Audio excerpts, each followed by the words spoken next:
Sorry. Okay, mic is working. Sorry. I'm gonna be honest. I zoned out and I forgot to go live. How long was I sitting there? Hold on. I was 8 minutes. Okay, could have been worse. Could have been worse. I was worried it was like 15 that I had it like going and I wasn't turning it on. It could be worse. It could be worse. It could always be worse. You know, life goes on though. Um, it's Mother's Day. If you're like me and you don't have a good relationship with your mom, that's okay. I'm your mom now. You know, feel free to send money for flowers. I'm kidding, but I'm not. Hi, I was out most of the day. My dad came to town and I took him out for Mother's Day like I normally do. Um, and I got him on the LA Metro. My dad has never ridden the LA Metro. So I got him on the Metro to show him the D line. We only got out at one station. I showed him Fairfax. And then we went to Grand Central Mark and we took it back. And so we did from my place all the way down there and back. And it was free right now. And I was like, even if it wasn't free, Dad, for both of us, there and back, it would be like a total of like $5. Like, which is cheaper than parking alone, and I think the gallon of gas that we would potentially, be burning through sitting in traffic driving down there, you know. So it was very fun. I bought him lunch. We had pizza. We went to the grocery store. He then bought my groceries. I didn't need a ton, but there was a few things that he bought because he knew I was gonna go fill up my tank with gas for emergencies. But I'm not really driving much right now, so we'll see. But yeah. See, this is the thing. I'm going to an event at the end of this month, and I'm driving, okay, to make the trip make sense. I have to drive, okay? But also, gas is so fucking expensive right now. It's like a 5-hour drive.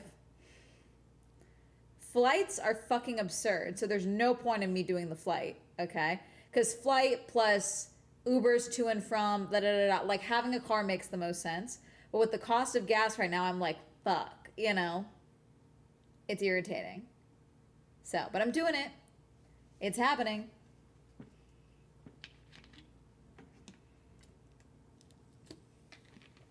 But yes, what else?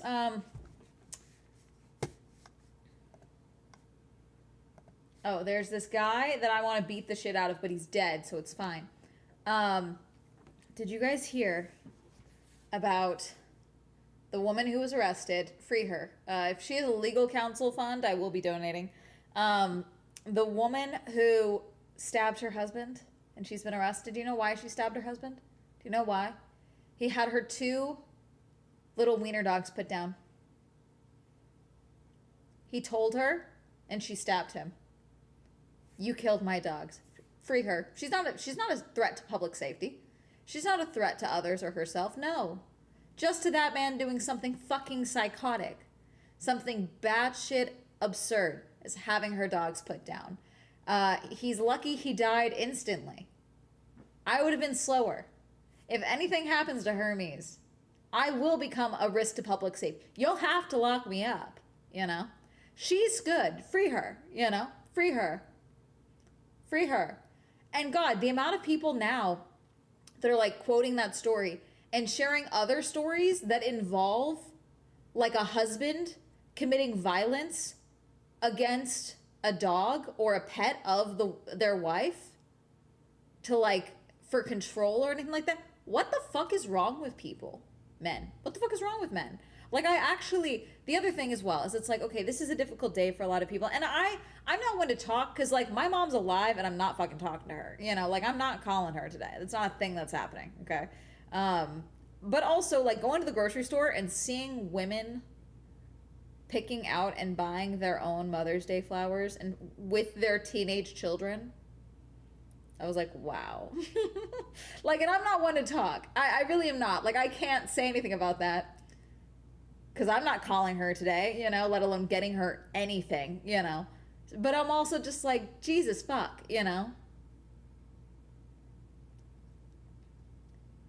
If they were married, so it was also, he had the dogs put down.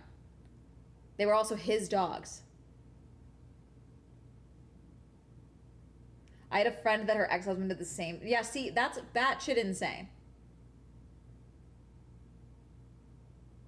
She stabbed him like 7 times or something, and I'm like, that's too little. Like, you would have thought you would have thought I had a guillotine with like how his head would not be on his body. Okay.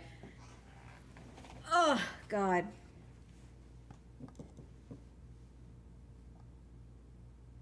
Gosh.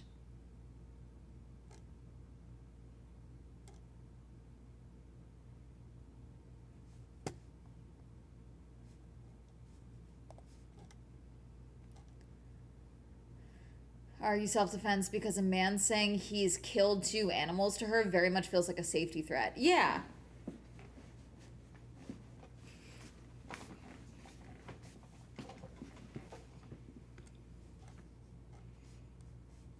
Like, hang on, let me find the actual story so I can get the stats, okay?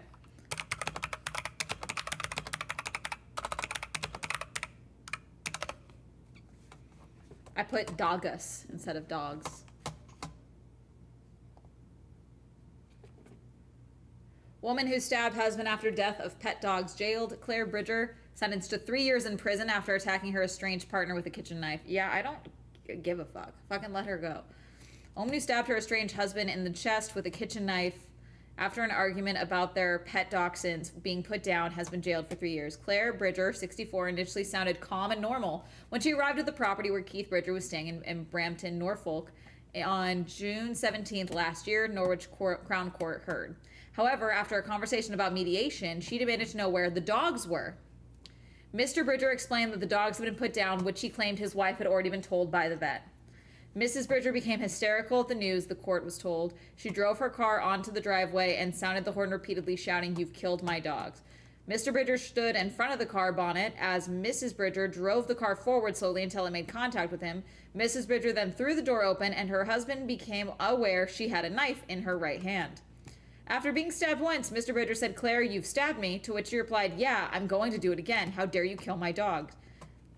Mr. Bridger sustained knife wounds to his chest and upper arm. Mr. Bridger also bit him on the thigh. Mrs. Bridger also bit him on the thigh, thumb, arm. Did he fuck her? I thought he died. A neighbor eventually intervened and seized the knife. Mrs. Bridger of Taversham, Norwich, was sentenced on Thursday after previously admitting the wounding with intent. She was found not guilty of an attempted murder of her husband. He fucking he lived. Everything I saw said that he died.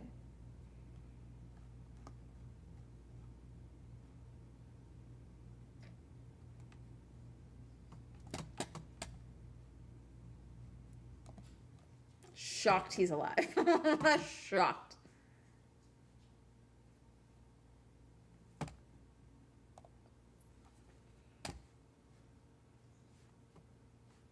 "40 years of marriage."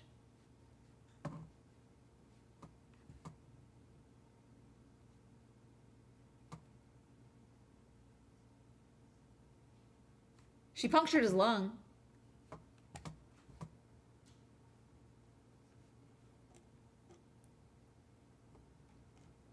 Okay, so the other quote, there's another quote apparently saying his excuse was they were yappy as to why he had them put down. Where's the quote?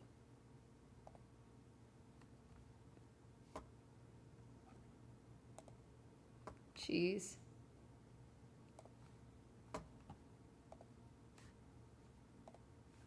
Gosh. I'm shocked he's alive. Bro, I wish you were dead. Okay. She was trying to put her husband out. Yeah, she was just trying, she was really trying to make sure he felt the empathy for what he had done to the dogs. Really, when you think about it.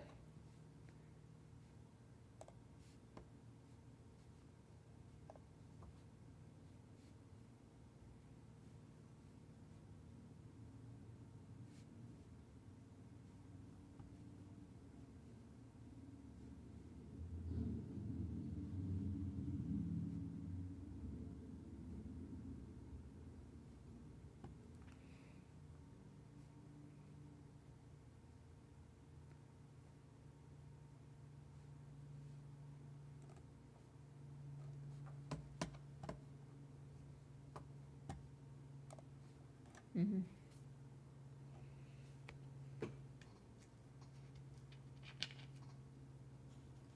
And I'm gonna do it again. Welcome in, y'all. Amanda's mad at men again. The other case, and this guy's going to jail, so I feel better about this one. But I don't feel better because, like, these kids easily could have fucking died. The husband who was in divorce proceedings with his wife, so he brought his 3 young kids on a hike, none of whom were dressed for the hike, and it was very treacherous. And 2 of the kids got head trauma from a fall, one of whom stopped breathing and required CPR. The oldest, the dad had to tell her how to do CPR to keep her little brother alive. She was 8 years old. And, like, half the time he was, like, texting things to the wife. And the wife is like, I'm begging you to bring the kids down. I'm begging you. That fucking guy. I think he was just sentenced a couple months ago, too.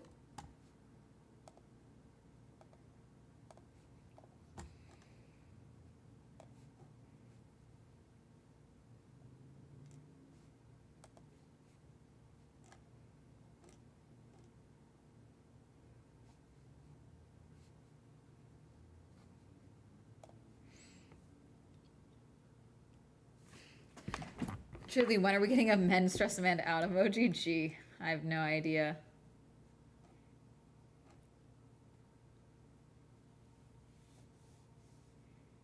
What the fuck?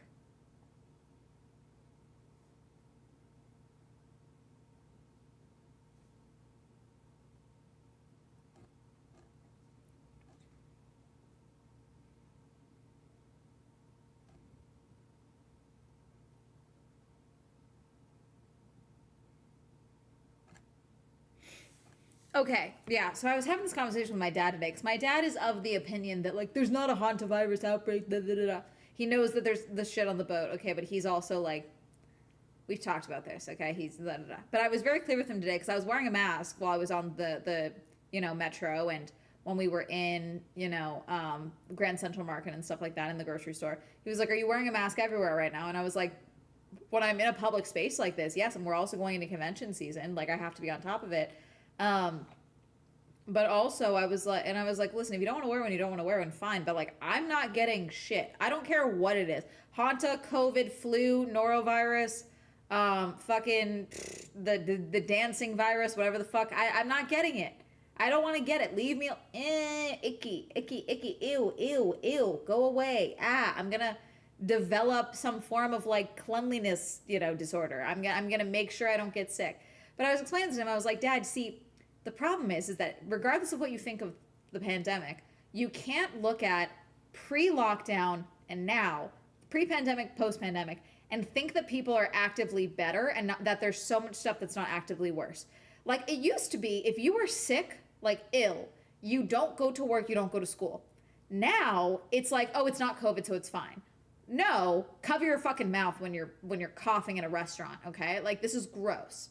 This gross, icky. So it's one of those things where I do think that if another virus were to pop up, it would be 10 times worse globally, especially here in the United States, because everyone's an asshole. Okay? And I'm seeing it now. To see them fumble how they are dealing with the hantavirus cruise is really stressing me the fuck out. There's a healthcare support team, okay, that is dealing with the cruise, okay, for the Canary Islands, okay? I believe it's the Canary Islands. Let me see, is this it? Let me see, make sure this is the last one. Yeah, I believe so, for the Canary Islands. And there's obviously people are documenting this, so there's photos of the transport bus for the people that are going to be taking care of and dealing with that have been or will be taking care of the hantavirus people while they're in quarantine. The UK just announced they're doing a mandatory 48-hour quarantine, and they're enforcing it very strongly. Or 48-day quarantine, okay? And someone on the support team has their mask off, okay? So the people that are supposed to be caring for the people with hantavirus on this bus, full PPE, but has their mask off, and then behind them is one of the evacuees right behind them.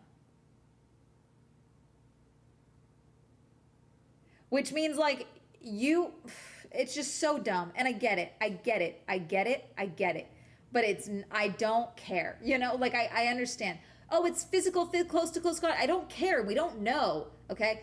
Someone pointed out, because the WHO or the CDC, I believe it was the CDC, pointed out, they were like, listen, we understand that people are scared. but we guarantee there's no possibility that this is going to be another COVID. There's zero chances of that. However, CDC and the WHO, people have been finding their original tweets about COVID outbreak in 2020, like the OG posts, like early days.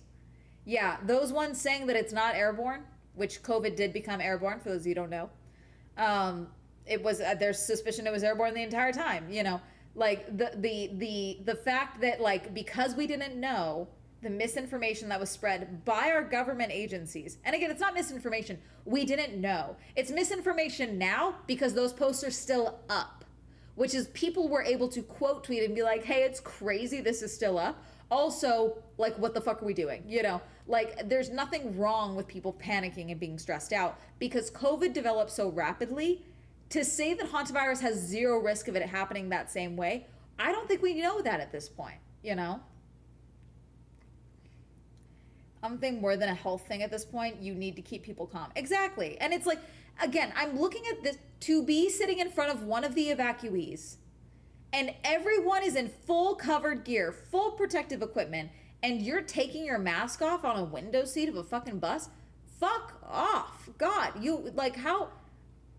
One of the reasons we have not had something like this with hantavirus, despite the fact of how, even the Andes virus in particular, Andes is the strain that they've confirmed was on the boat. It's the one that can pass from person to person. It's very rare in hantavirus, but still, is that when it's spotted, okay, they're able to isolate the cases and it runs its course. And there's very limited there's limited spread. They're able to be on top of it, okay?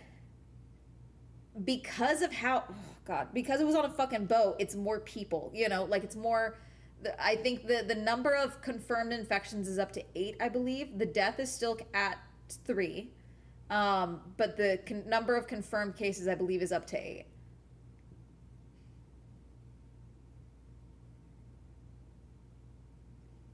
I work on the medical field and I got the flu last winter and my boss said I should come to work. I could get to clinic, about 30 doctors sick. Yeah, no, fuck that. See, that's the thing. It's like, no, don't come around. Like, if I feel like, because I'm around so many people, chat, so many people when I go to events. If I'm at an event and I feel queasy and I can't immediately attach it to like something I ate, I fucking leave, okay? Like when I did, LA Comic-Con last year, okay? I ate bad chicken that was like, I think the grease was old or something was wrong with the chicken. I don't know. My stomach is very sensitive when it comes to bad chicken. So I'll get sick almost immediately, which is good because then I don't get violently ill later. I get sick immediately and then I feel perfectly fine. So I got sick perfectly fine. When I was at KCON a few years before that, I felt sick and I felt like I was gonna get sick and I hadn't eaten. I had eaten, so I was full, but I hadn't eaten anything that would have triggered that. So I was like, I need to get the fuck out of here just to be safe, you know, and I left.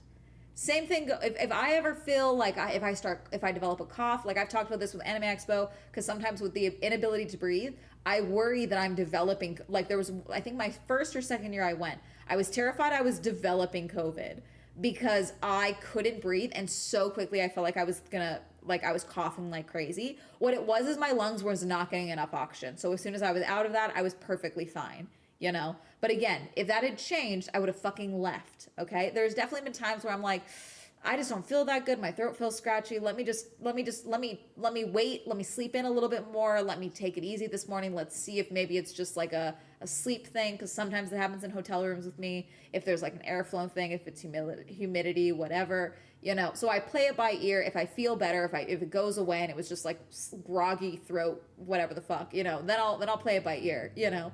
But like, you know what the easiest way to deal with this is? Masking. So what do? I wear a fucking mask. Oh yeah, this also made my dad realize I got recognized by 3 people today, just on public transit. And my dad was like, think about that. That guy recognized you in a mask. I was like, yeah, Dad, we knew this. I blew up on YouTube during lockdown. We knew that people recognized me in a mask. That's part of the issue now. Like, ugh. After COVID, I feel like I hear about new infectious disease like every other month. Yes, I haven't heard of anything like this. The fact that it's also on a cruise ship, there was a January cruise ship outbreak of COVID in 2020. And 23 people on that cruise ended up dying. And they let the people off that cruise ship. It was one of the Princess cruise ships. They let them fucking off. And everyone was like, oh, yeah, fucking sink that fucking boat, you know?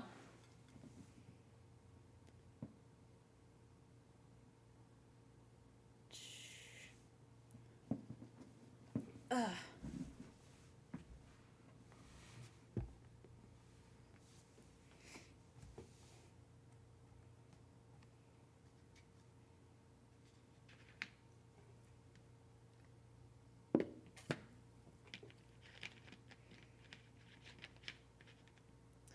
The hardest thing in the world, apparently, is getting people to understand that a mask is a tool designed to filter air when worn and not a magical warding spell. Over this photo of the hantavirus thing. And, let's see. Let's see.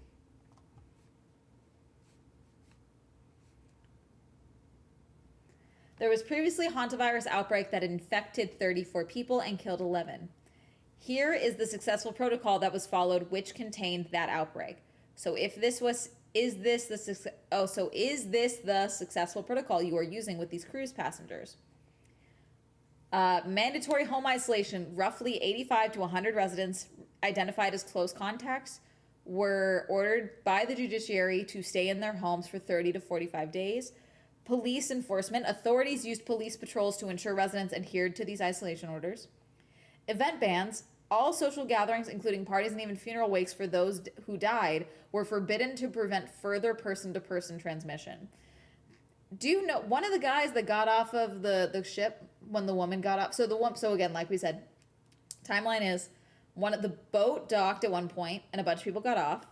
The estimates are between 23 to 40 people got off that boat. That's when the woman got off and she was escorting her husband's body home where she took the flight to Johannesburg and then was going to board another flight to go back to the Netherlands, and she was removed from that flight and then died shortly after. When she got off the boat initially, a bunch of people got off at the same time. No one knew that it was hantavirus. No one even knew that the reason the man had died was because of illness. They just thought he passed away. No one even knew that that woman was sick, seemingly, okay?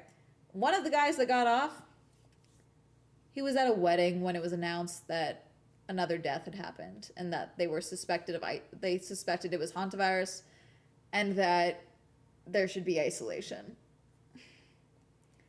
at a wedding.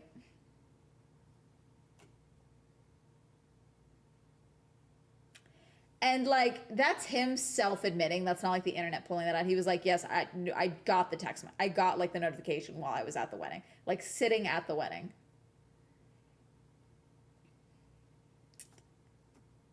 Like, again, I'm going to mask, especially because some of the suspected locations, because we know that there's at least one person that got off the ship in that wave that came here back to California and are being monitored. There's a suspected 3 people actually in California. I think one is in San Jose, one in San Diego, and then the other suspected location is Orange County. I have no idea how true this is. But San Diego and Orange County, too close to me. Too close to me. I don't like it, so I'm masking. I'm being on top of it. This is from the NIH. This is not COVID, and we don't want to treat it like COVID. We want to treat it with the hantavirus protocols that were successful in containing outbreaks in the past. We shouldn't be panicking when the evidence doesn't warrant it. This is from the director of the NIH.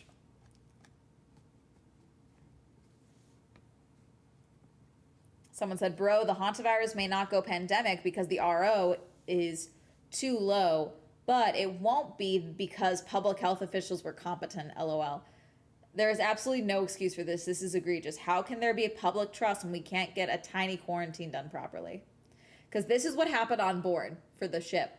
While masks are mandatory, this is from a passenger, she insists there is no lockdown. We all eat together at the restaurant. There's social distancing, but it's only been in place for 3 days. We eat seated in a staggered pattern. So they're all eating in the same restaurant still. At the same time.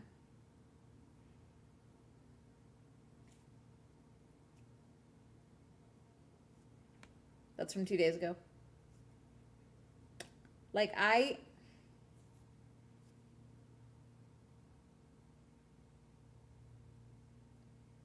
it's been off the cruise ship.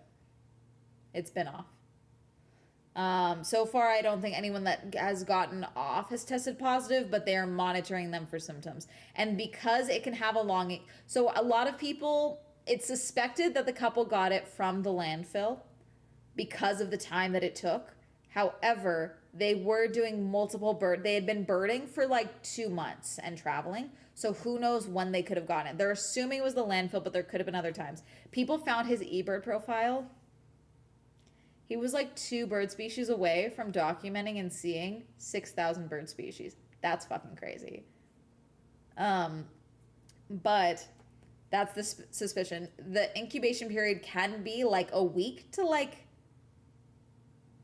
50 days or something absurd. Like the incubation. So you could like technically have it and it's not like presenting. You know what I'm saying? Yeah. Incubation period can be super long. So that's where the quarantine is required and contact tracing is going to be a big deal at this point. Again, I think the United States is just being like, stay in your house. We'll check in. We're going to call you to see if, and you can tell us if you're staying in your house or not. So who knows?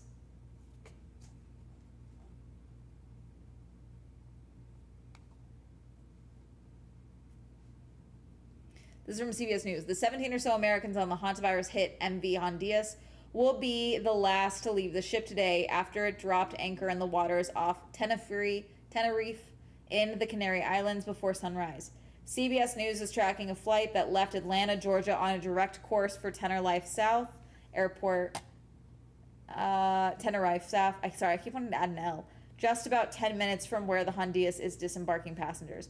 CBS News reached out to the U.S. CDC and Spanish government, but both did not comment. A local resident here on Tenerife told us the island never gets any direct flights from the U.S. across the Atlantic Ocean until today, which means that ship is that plane is probably going to pick up passengers.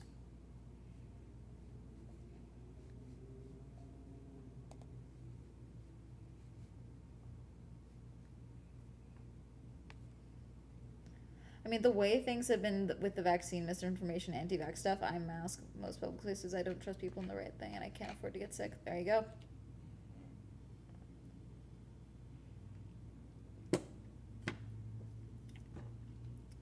There's no cure for hantavirus.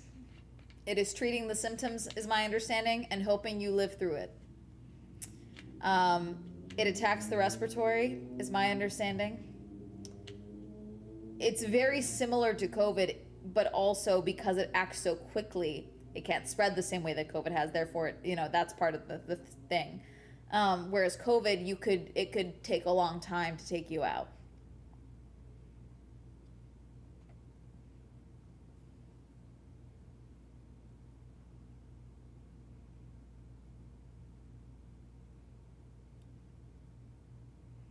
Like ocean reef, gotcha.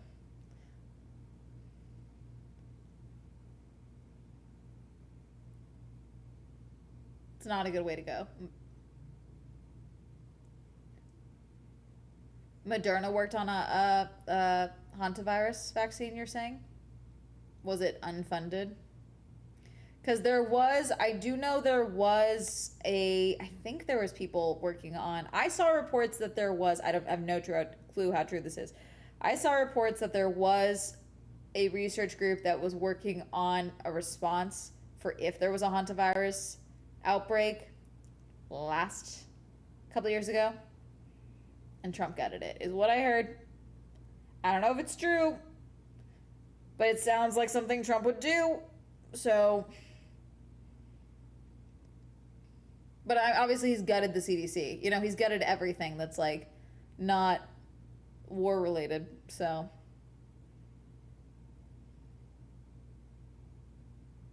you with a lot of problems after. Yeah. No, again, this is one of those things where, again, I'm young, I'm fairly healthy. I don't want this shit, even if I think that I'd probably likely survive. I don't, sometimes you don't want to survive with something like this, and that sounds awful, okay? But like, the same way long COVID like, there are people who still can't fucking taste shit when they eat. There are people who don't have their sense of smell. There are people who their lung capacity diminished by like 40% from fucking COVID. There are people that still have psychological issues. There are people that are still immunocompromised. Same thing can happen with hantavirus. It can leave you with so many issues after the fact. And it's like, why do you want to risk that? Just be fucking on top of it.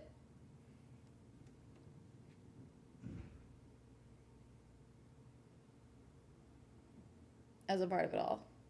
No, it's funny, but it's not funny. I knew about hantavirus because of hoarders. And I thought that I was the only one that like had a fear of hantavirus because of hoarders. And then on TikTok, I saw a bunch of people being like, I've been afraid of hantavirus for years because I used to binge watch hoarders. I was like, okay, good to know it's not just me. Because a lot of hoarder houses have rat infestations or animal infestations, and that can lead to hantavirus. And so a lot of episodes of hoarders bring up hantavirus of like, this is a risk of the way that your home is. There's a beaver with rabies that attacked. I did see, okay, they tried to say that there was rabies. I don't think that's news, Kamika, because I watched that video. The beaver was just like on one, going after that kid. It's like, oh yeah, this beaver is rabid. And it's like, the beaver was being an asshole. But like, what did the kid throw a rock? You know, like, is there any actual indication the beaver was rabid? Because rabid is a type of like, is an actual like state of being. It's not like the beaver's being an asshole. You know, there was nothing in that video to indicate that the beaver was actually rabid. Rabid is like an actual illness that is impacting the animal, you know? It was positive for rabies. There we go. The original post and video I saw was just like, the beaver is rabid, and it was like there was nothing to indicate that there was actual rabies involved. Anytime we went into the attic. The physics girl, case in point, yeah.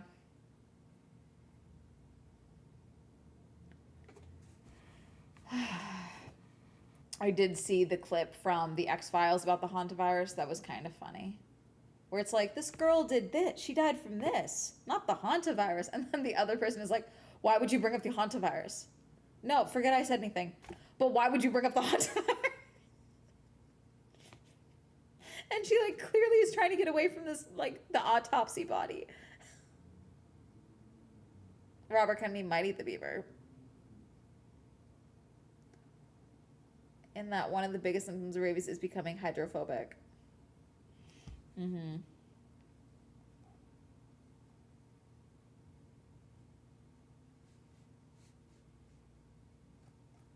I'm going to read these two tweets for you. I think it would be good, actually, to overreact about hantavirus. Act so swiftly and effectively that we ensure the safety of everyone. Calm-mongering does not soothe viruses into endemacy or extinction.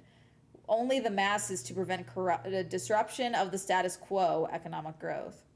Someone replied, what you are describing is the precautionary principle. It used to be one of the cornerstone of outbreak control. An infectious disease becoming endemic is indicative of a failure of public health, not a development of which PHOs should be proud.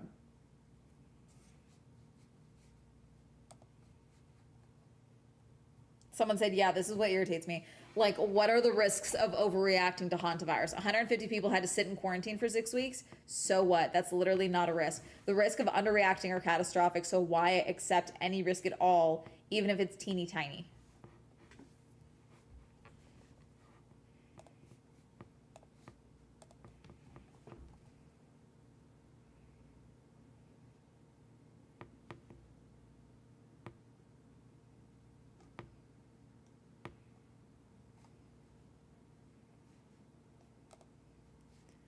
The 17 Americans, this is from 2 hours ago.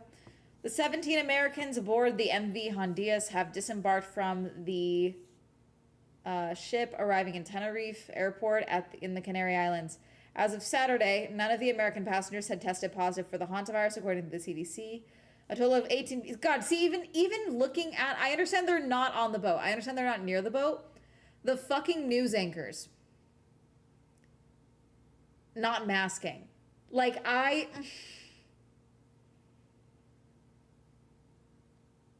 understand there's no passengers. I understand you're not in contact with them. I understand you're on a boat away from them. But still, you know, Like, I don't know why you wouldn't have a protocol for this, you know? I don't know.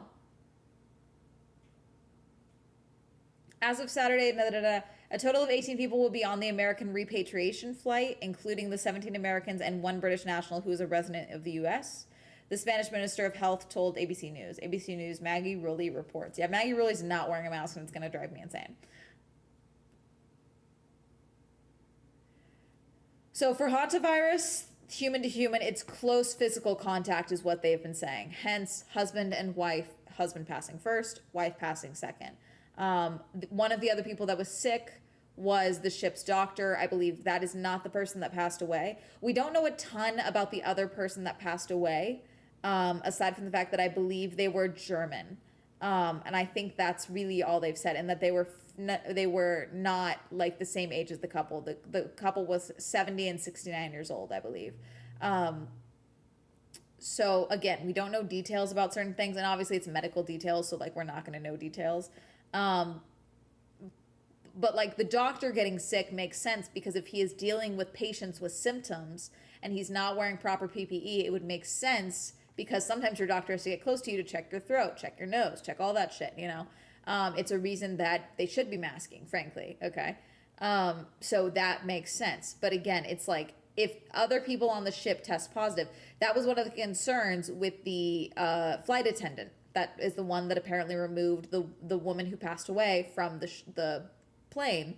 Is she got sick and was brought and monitored, but she does not have hantavirus. They're saying she has symptoms, but she is not severely symptomatic, and also has tested negative. But then my thought process is, okay, but what do we know about hantavirus infecting someone if they're already sick and dealing with a compromised immune system, limited compromised immune system from, say, when you do have symptoms of the flu or a cold, you know, who knows what's going on there, you know? So but she is still being monitored, is my understanding. But that's the thing. That would be the concern, is that if it's not close to contact and it is in fact airborne or anything like that. But the fact that no other passengers on the ship have tested positive is a good sign. He didn't realize he was dealing with Hanta. That's the whole point. That's why any of this was able to get to this point. They had no idea it was hantavirus, I think, until the other passenger was removed to the hospital in Johannesburg, I think is when they started testing. I don't even think they've tested the man who passed away's body. I think they're two of the cases are probable cases, and I don't know if that's her case or one of the other his case and one of the other severely hospitalized people, because I believe they tested her after she passed and they confirmed she had Hanta. The reason they know it's the Andes virus is the hospitalized man in Johannesburg. God, is he the one that's the German one? I'm not certain. Again, we're getting a lot of details here, but it's also like half information, because they are trying to protect privacy. Did the doctor die? I thought the doctor wasn't the one that died. I thought he was still alive.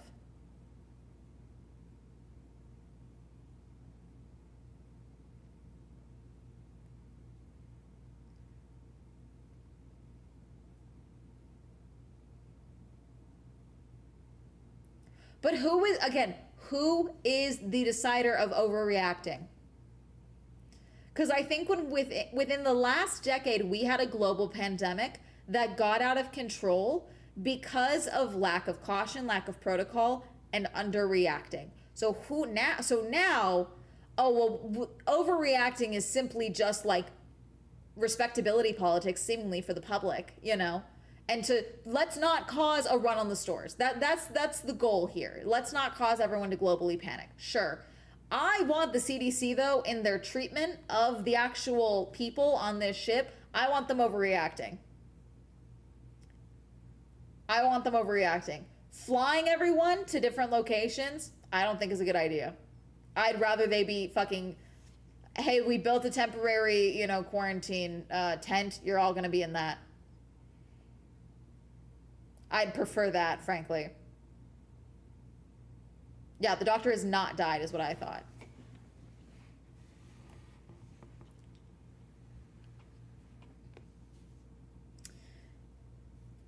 Unfortunately, because of COVID and because of the administration we currently have, and because of the fact that lockdown did ruin and shut down a lot of businesses, did we have a full lockdown? No. Did it fuck with a lot of businesses? Yes. I'm not going to pretend that it didn't, okay? But because of that, to try and prevent that and try to save the economy and the fucking stock market, we're not going to do the overreacting that we should be doing. And that's the thing that drives me insane.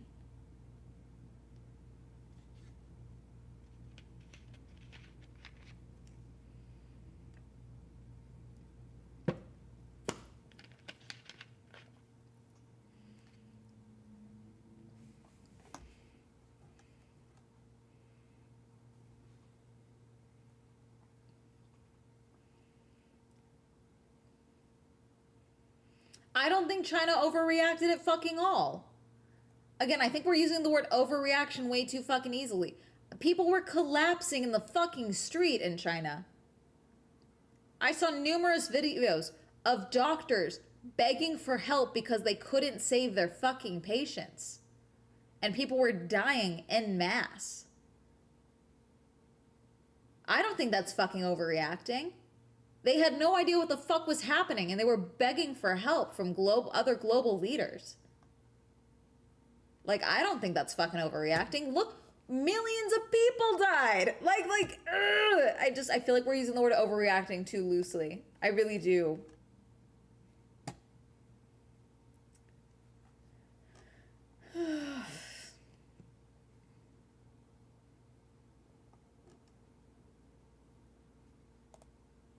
Are you an actual doctor? No, you're fucking not. Everything's AI. Fuck you. Okay, I'm not gonna read this. Actually, fuck you. Grok, what are the chances of a pandemic of hantavirus? Actually, go fuck yourself.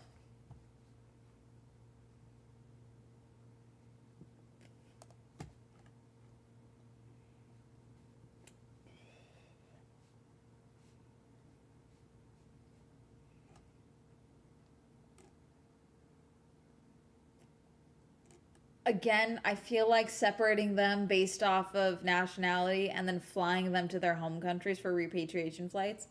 I don't know. Fuck. I don't know. Because then also, I think they're going to leave the crew on that fucking... Hold on.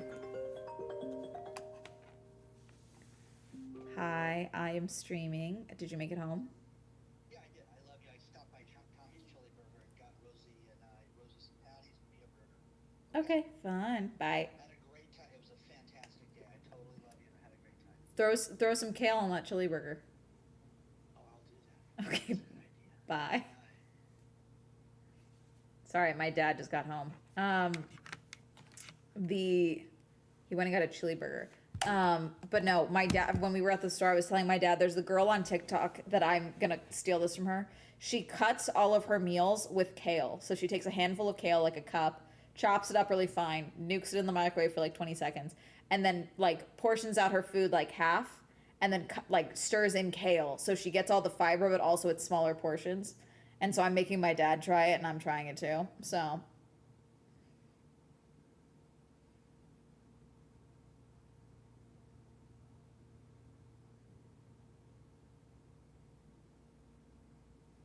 as a Hong Konger, we did not overreact.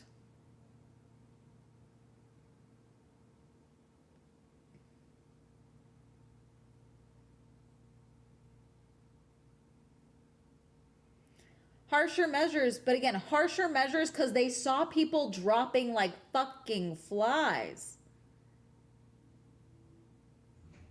They did a fucking proper lockdown. They did proper quarantining, you know?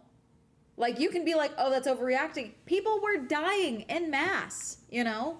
Like I don't think that that's harsher law. No, they fucking did what should have been done, frankly. Like, I'm not gonna sit here and argue fucking semantics about this shit. Too many people died from fucking COVID. That's my stance. Too many people died. We did not do a proper lockdown. All the wiggle rooms, the fucking coffee shop I worked at, never fucking shut down. Do you know how we never shut down? We made sure we were essential by selling bread all of a sudden. So my coffee shop was deemed essential. We never had a full fucking lockdown, you know? Yes, a lot of businesses shut down. A lot of them were, you know, like, oh, we're going to do a 2-week shutdown until this is locked in because we can't expose our employees to X amount of people and risk them getting sick. I saw still during lockdown hundreds of people a day. The amount of my coworkers that had no choice but to quit their jobs because they either lived with someone who was immunocompromised or they themselves were immunocompromised and had no choice but to leave. Like there's so many things.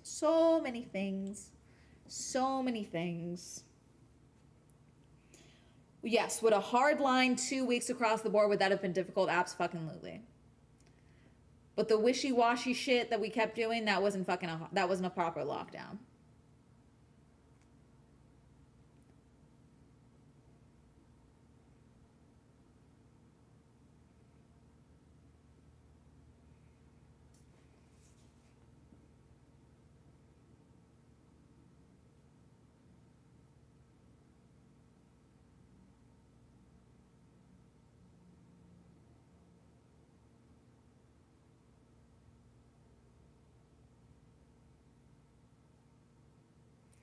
And again, the thing is too, the people aboard that ship, like I'm assuming, they're saying passengers. What about the fucking crew?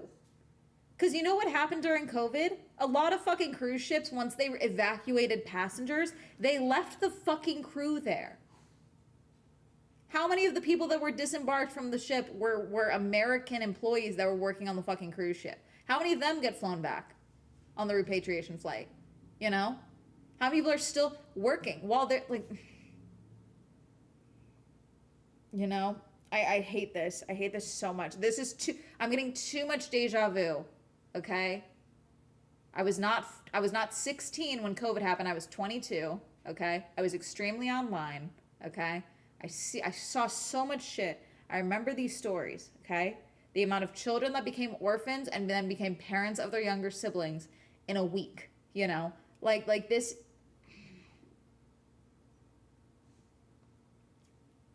You know?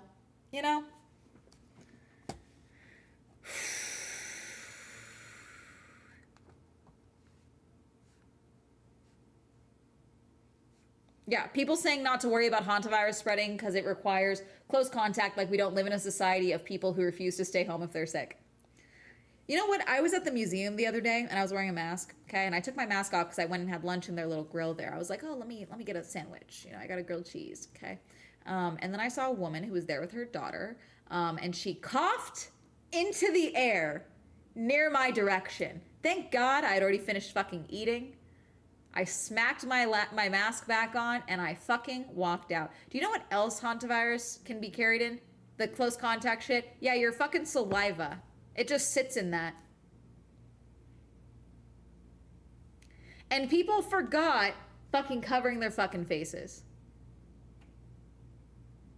The amount of times when I've been on an airplane and I'm wearing a mask and some dude being a prick will just cough on me to be an asshole because, oh, she's wearing a fucking mask. And you want to deal with this shit with this current climate that we're in? Fuck, you know? Fuck.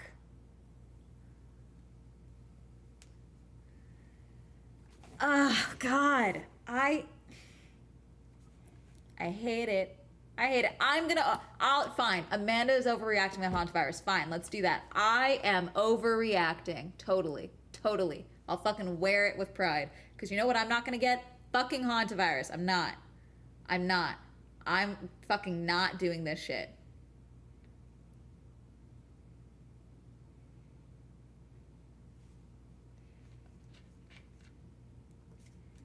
Have horror stories of shitty managers who threaten their jobs when they call out sick. Dude, I know. Do you know how much oversharing I had to do even before COVID when I was working? When I was sick? You're really putting us in a bad spot. Okay, well, I can't get off the toilet, so what do you want me to do? I just fucking start lying because it's like, I know. Also, I worked with babies. I worked at a baby and kids clothes store. You're really putting us in a bad spot. Go fuck yourself. And it's gotten worse. I know what I was dealing with before lockdown and COVID. And it's gotten fucking worse.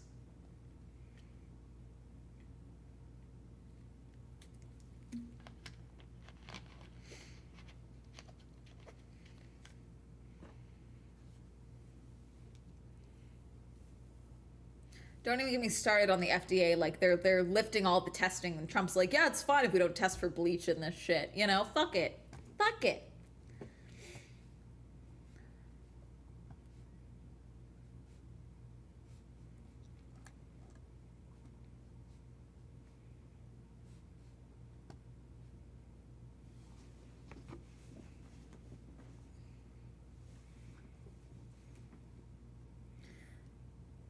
This woman on Twitter says, there's an epidemiologist on here who I used to come for all the time because he wrote a nasty anti-masking op-ed in the middle of 2021 and was a hardcore COVID minimizer for over 5 years. Well, anyways, he's taking hantavirus so seriously, and it's actually really unsettling.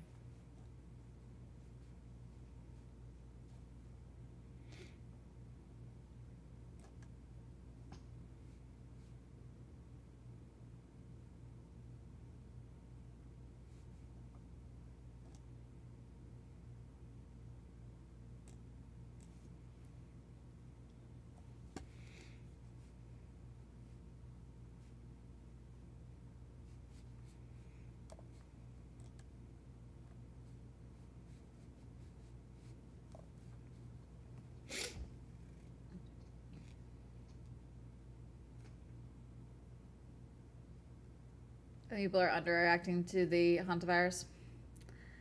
Yeah. Okay, Brighton's from the hantavirus ship 5 minutes ago arrived in the UK. Oh, okay, this says they're going to stay in quarantine for up to 72 hours. They were taken for tests and will stay in quarantine for 72 hours. 20 UK citizens.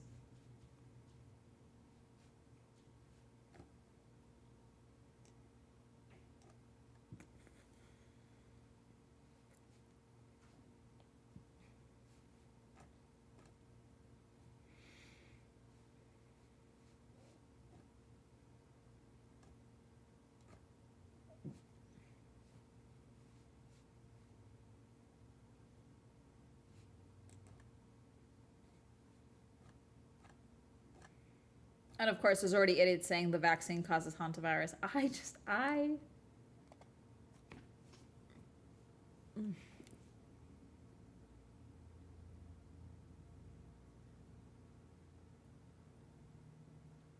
have family in Omaha where the quarantine unit is and has been for I don't know how long, but considering the idiots who are in power politically there, I worry about shit they might pull. The Canadians are supposed to self-isolate for 21 days, I think. I saw something saying 45 days. So that tweet might not be correct. That was for the Brightons though, specifically.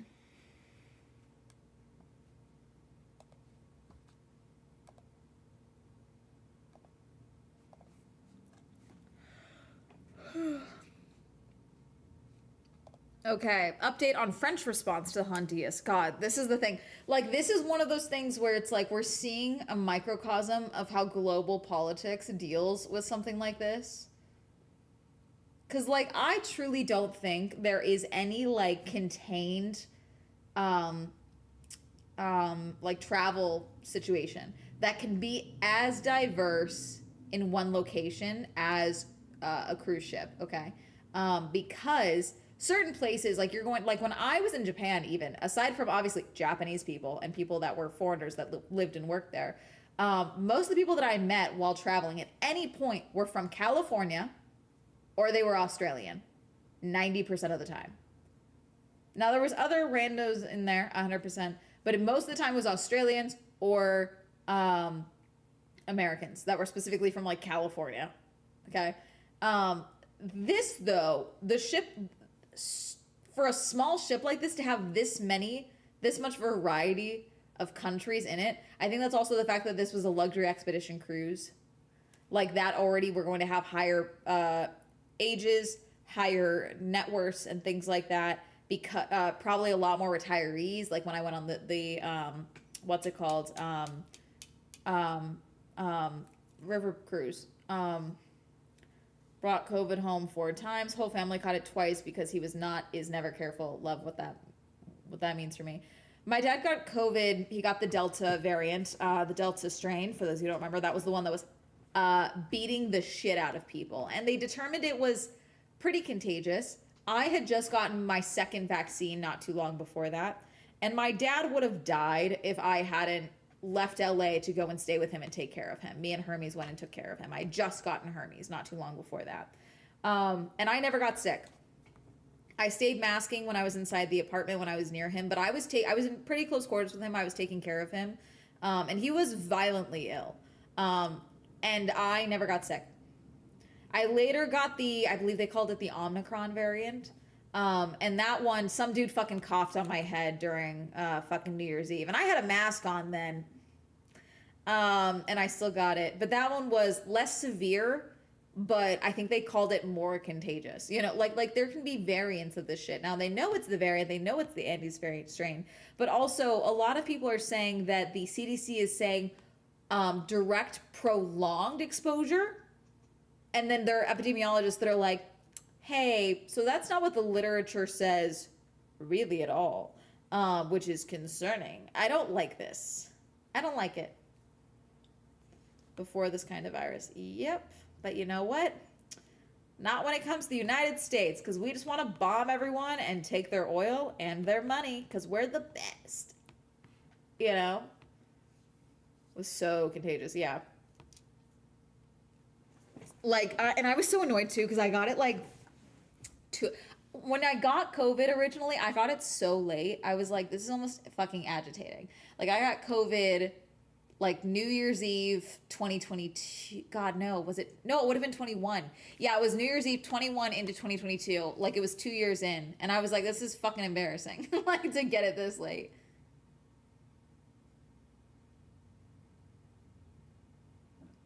So anyways, update on French response to the Honduras outbreak. One repatriated passenger became symptomatic during the return flight, after which authorities moved the group into strict isolation.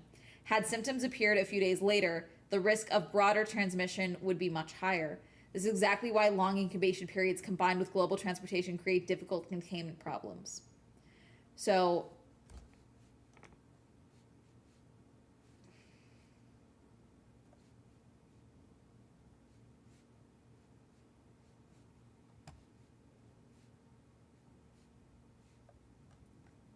now we don't know what symptomatics, what symptoms showed up.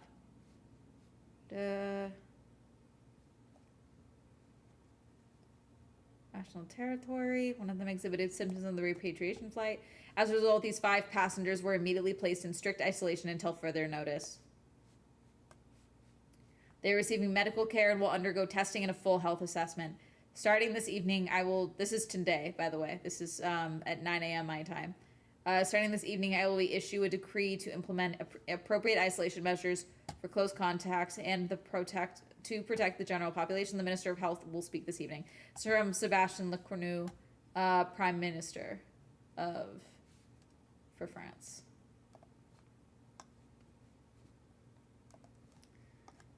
I hate this. Like, girl, I got COVID for the first time a week before Christmas 2024. I was like, what the hell?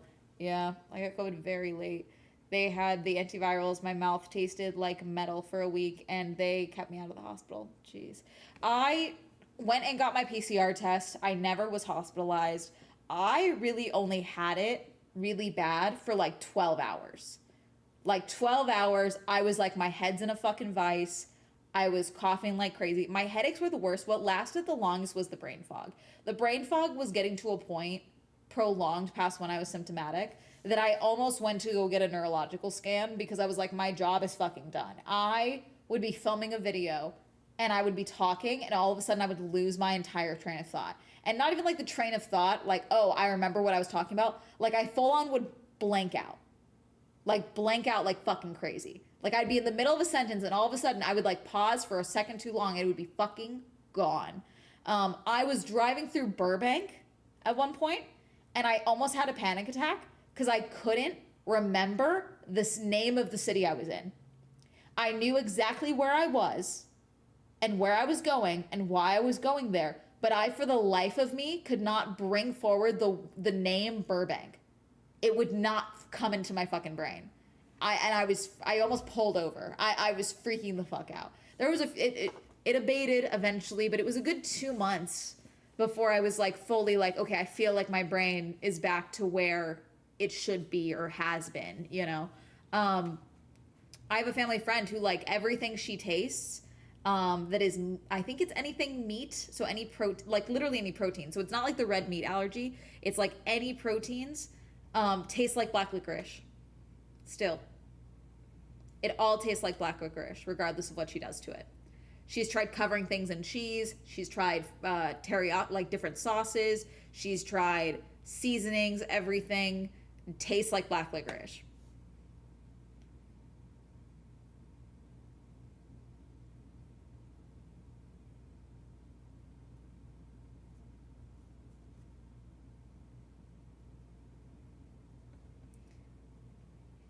Guys, I want you to know. So last year, I don't know if you guys remember, there was these little things called the fucking LA wildfires, the Palisades fire and the Eaton fire. Do you know what happened when all that was going on? The fucking mayor of LA had to go to various disability advocate groups to request masks from them because the city had no fucking PPE for anything.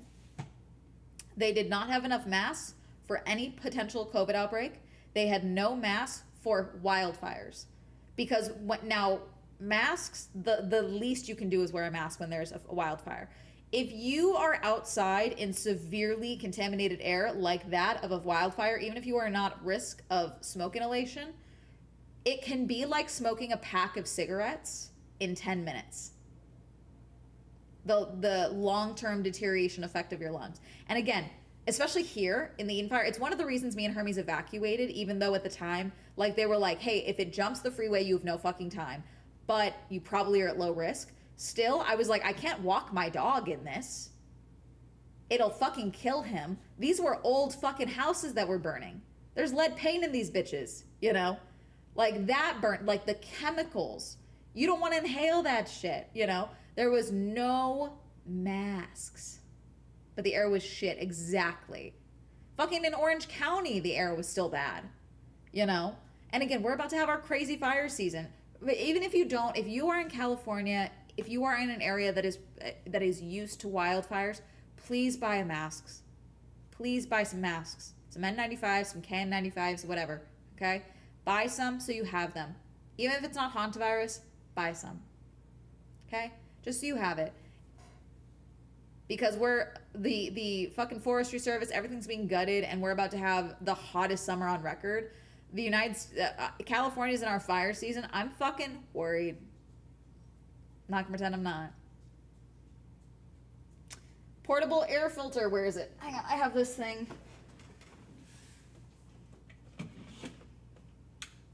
This is a pore enrichment. This is a portable one. I just got this off of Amazon. Something. Portable. It is chargeable with a USB.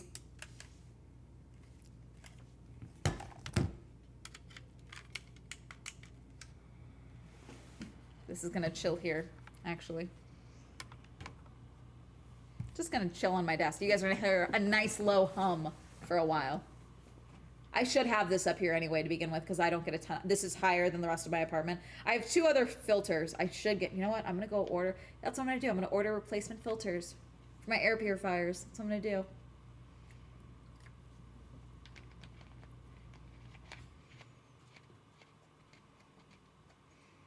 Reorder my mask because I'm running low. Yeah, you know, again, I think you should have them. I knew my dad was not going to take a mask if I offered him one, but I was like, his first time on the subway, first time on the LA Metro, I was like, hey, the public is there. There's probably going to be someone that is hacking up a lung. So if you change your mind, I have a mask. Thankfully, that was not the case, but still.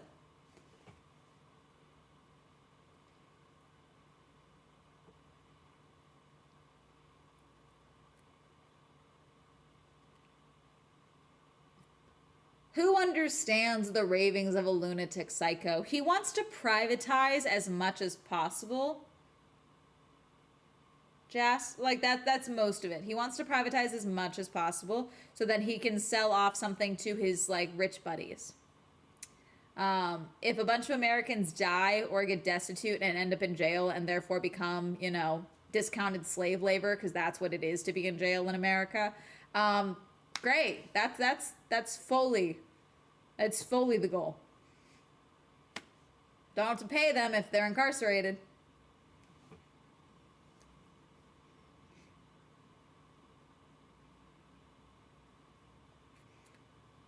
Oh no, this is America.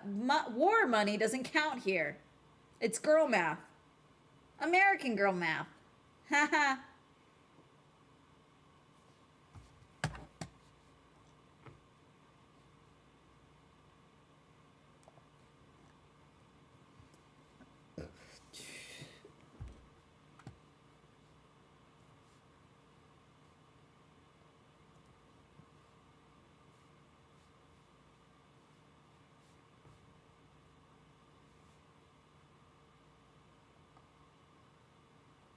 Oh my God, so the excuse they're using for people not wearing masks from the WHO, many of these passengers are elderly, and you can imagine how uncomfortable it could be when you have especially FFP2 masks.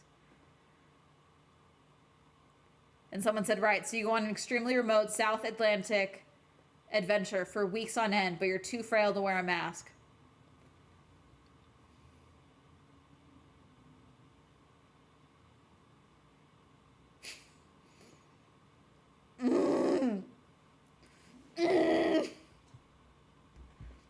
Grandma, I'm trying to keep you alive. I need you to try and also keep me alive since you went on your luxury fucking expedition cruise. Exactly, getting hantavirus. Again, it's not like people haven't died. Like someone you were on the cruise ship with, someone you probably sat next to at breakfast is fucking dead. And you can't be uncomfortable for 5 fucking minutes to go on a transport to a plane and wear a fucking mask? Fuck off. Oh my God.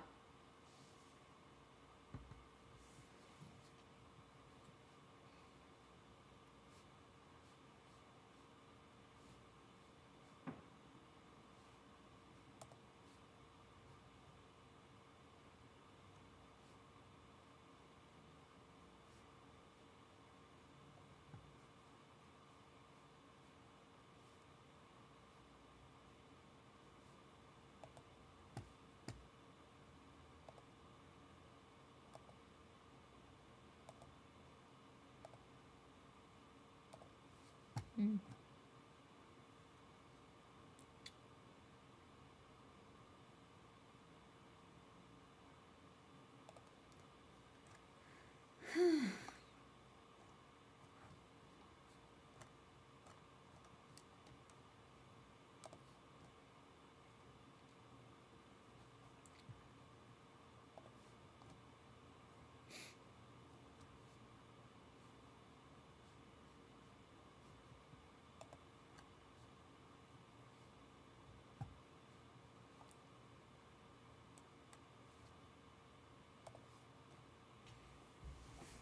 I don't get it. I actually feel more comfortable wearing a mask than out without a mask. I mean, I'm not going to sit here and pretend that I don't have discomfort wearing a mask. My ears in particular, I don't know if it's because of my glasses as well as, the mask itself, but if I'm walking and there's no one around and I'm like on the street level, I will take my mask off to give my ears a break more than anything. The nose, I've gotten so used to it.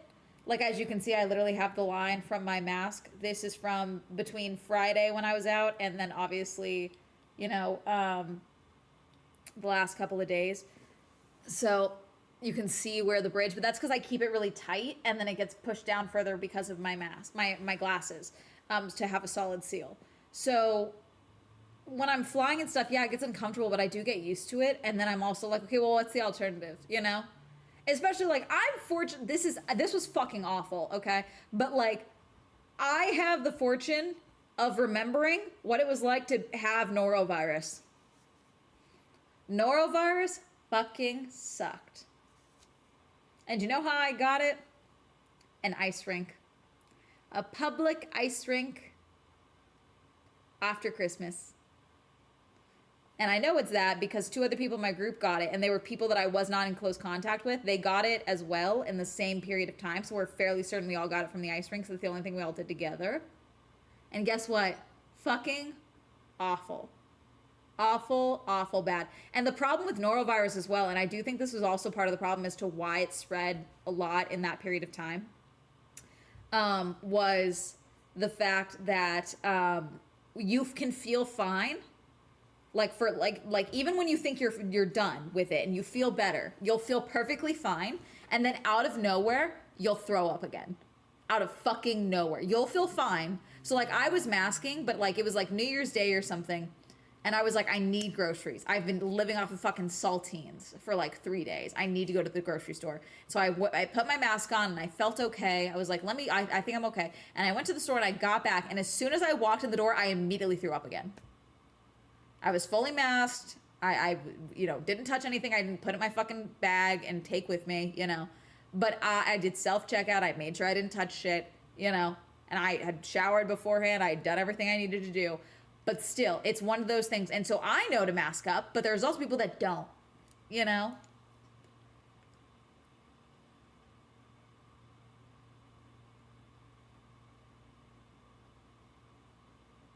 But no, the thing with norovirus is that you think you're fine, and then again, you get sick again. Last year, I scheduled my COVID booster a month before my yearly vacation, large medieval-themed camping event. Don't have insurance, but budgeted for it, and it was money well spent. Oh God, you're in a state where you still have to pay for it? I'm in see, that's one of the things. It's like, I'm very lucky to be in California, because like mine was fucking free. I went to go get my flu shot and my booster shot in one fucking go. They were like, yeah, here you go. I was like, hey, I hate needles. Just do it really fucking quick. Is there a chance of these 2 reacting? No. Perfectly safe. Perfect. Great. Give it to me. Go. Go. And I'm a little bitch with needles. Do it. Go.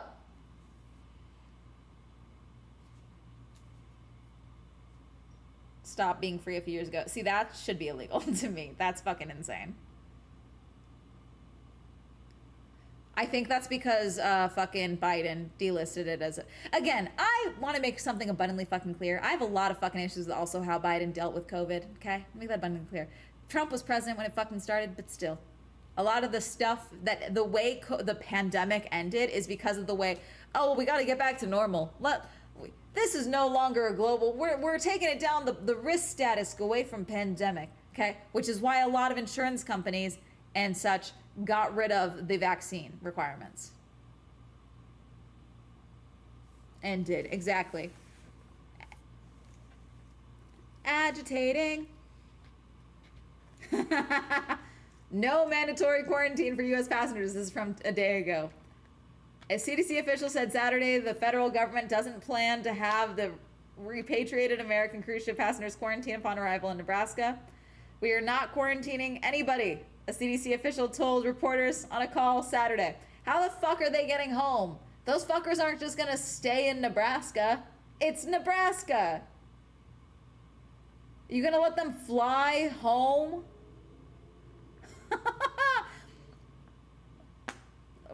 I'm not doing this. I will stay home. I have 2 events at the end of this month. I'm masking at both, and I'm gonna, if you see me at either of the events I go to at the end of this fucking month, if you want a photo with me, I'm so sorry. There's gonna be a foot between us. I'm gonna be like this. Hey guys, this is how I'm gonna do it. Okay, behind a mask. That's how it's gonna go. Usually for a quick photo, I'll do the thing just so people, and I'll pull my mask down really quick just for the photo. Not doing that shit this time if you see me. It's not happening. Absolutely not.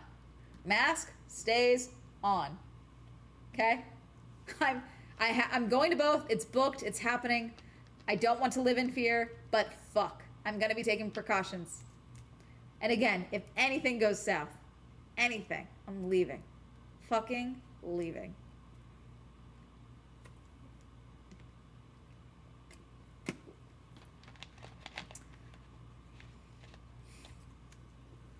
Do we have the age of the third person that passed away? by any chance? Because, like, I do think that we could get everyone to take this seriously if we make it very clear that the people in Congress are most at risk. Because they're all old as fuck, you know? Like, I think that if we really paint this as the ageist virus, like, yes, if you've ever sniffed lead paint, it's coming for you.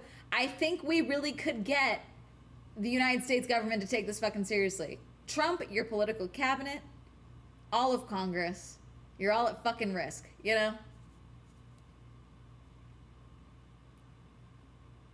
3, I believe. 8 confirmed positive to have hantavirus. I believe 8. They're considering it 8 confirmed cases, but it's 2 that are highly likely cases. I believe that they have not been able, and I believe that's 2 of the deaths. Space, but easily be in frame. Mm-hmm. And do we know how many were on a cruise? I believe in total at least. Well, see, I don't know if the number, because it's a smaller expedition cruise. So at the time the CDC got a hold of this, the number that was going around was 150 people, including crew and passengers. However, there is reported 23 to 40 people got off the ship when the woman who passed away got off the ship, which means, okay, does that mean in total there was about 200 people on this ship?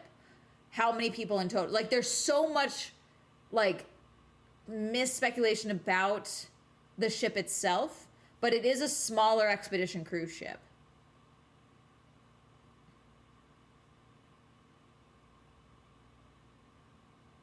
Hope your events go well. Thank you.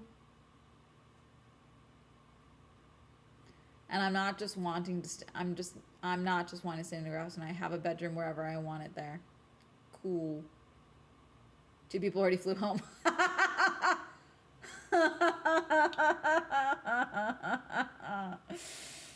Oh God. Okay, so you guys are gonna be seeing a lot more. I'll just be one of those streamers that's like streaming constantly, maybe. Like, this camera will just be always on. I might as well, you know, if we, you know, it starts again. And you guys will just see me editing and doing all my other shit live. Maybe I'll turn into a moist critical, and just all of my videos will just be segments from streams. Just really bring down, you know, the quality of Swell Entertainment. But you know what? We're maximizing content, okay? Just really streamlining this shit. I genuinely don't know if William would love or hate that. I genuinely don't know.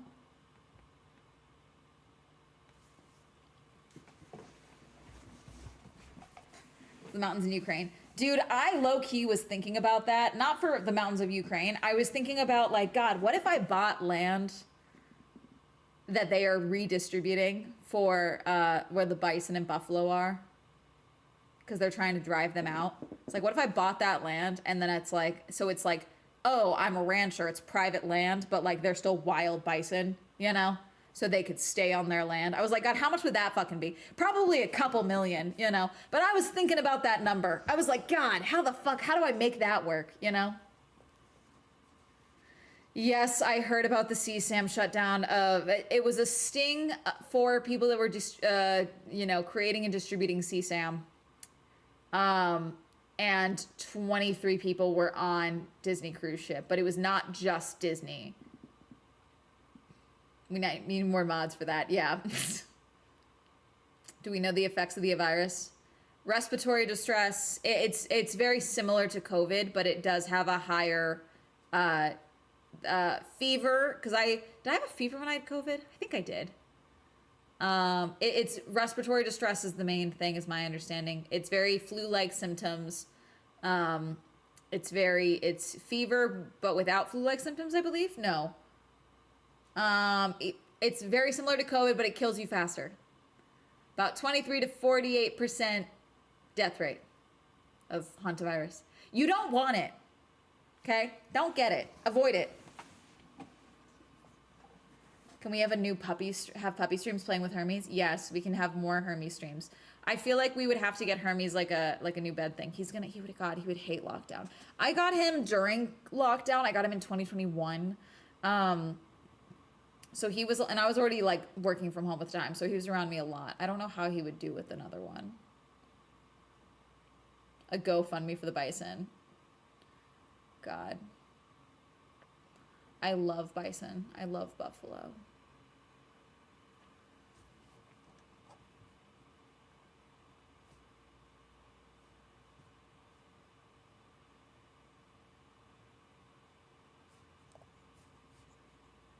How real is this?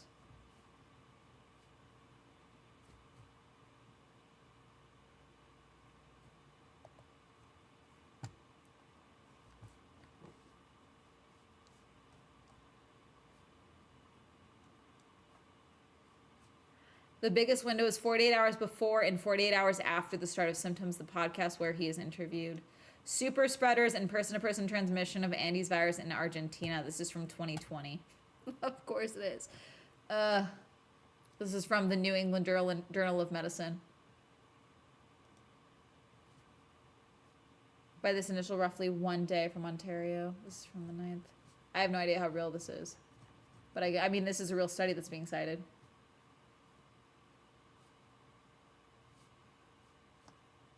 Pre-symptomatic transmission 48 hours before start of symptoms. So they're saying there's some speculation that the Andes virus can be transmitted before you're symptomatic, which would be really bad if that's true. This seems to be just theory at this point.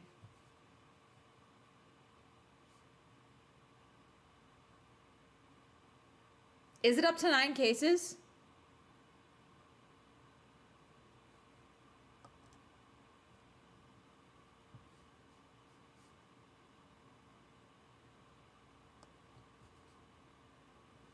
Is it up to 9 cases?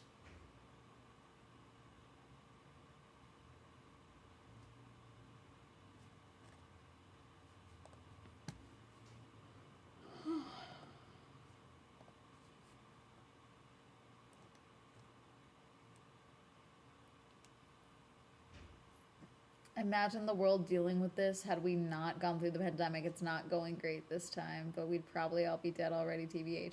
No, I think we're actually... God, I look like I'm fucking with my hair so much because I'm like stressed pulling at my hair. I think we're even less prepared for a new outbreak. I think we're even less prepared because with how bad the last one went... We have the same fucking president in charge for the start. The last thing, with a war, with the economy, Trump would never allow a lockdown to happen. He would rather 40% of the population of the United States die than sign off on another lockdown.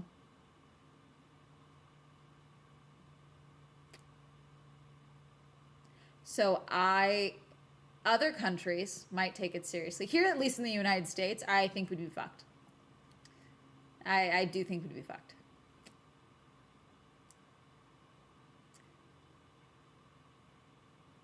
And again, a lot of people are already it sounds bad, but like, this is going to sound very insensitive, but like I'm trying to find the bright side in this.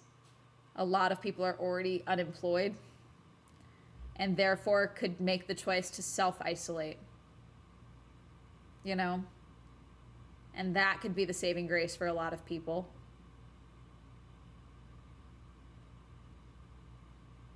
Because it's not like, well, it's like, okay, well, I already couldn't get a job, so I might as well stay at home and try and be TikTok famous and dance on TikTok and see what happens.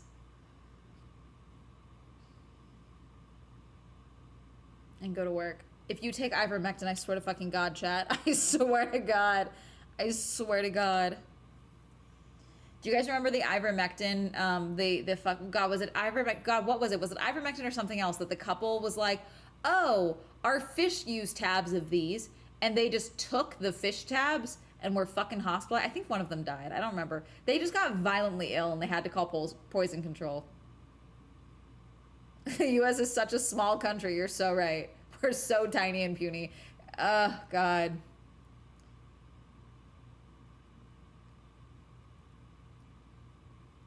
Hantavirus preparation parties. Oh, God. Do you remember the COVID spread parties? Do you guys remember these?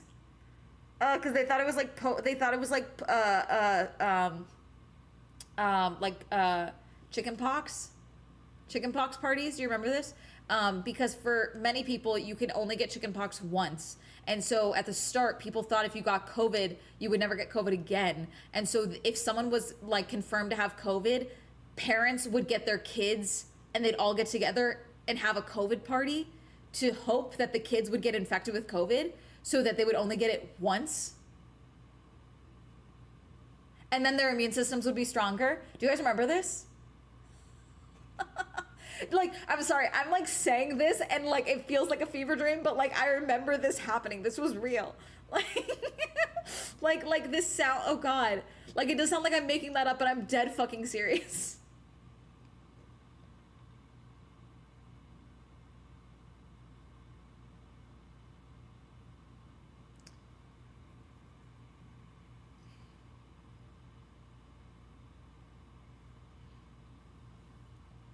Pepperidge Farms. Remember, if you got chicken pox, you can get shingles, which is much worse. Yeah, my dad got shingles from not too long ago. He's still dealing with some discomfort and muscle pain.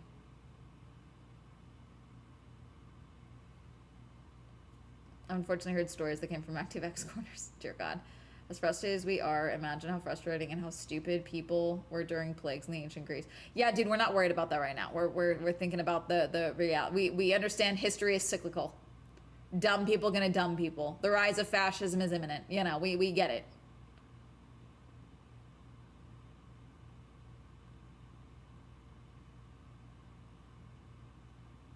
I developed shingles in my 20s. Oh God, I've never had chicken pox, but I have had the vaccine. So I mean, I don't know, but I feel like chicken pox is not super common these days. So pissed during early COVID. That hydroxychloroquine. I think that was it. I think it was that, which is used for treating lupus, had a shortage due to various conspiracy theorists. Yeah, I think it was hydroxychloroquine because I think that's also used in certain types of fish tanks. Like I think it's freshwater to like keep the water clean. And so that I think that's what the couple took, because ivermectin was the horse medicine. Some people were just taking the horse version, I think.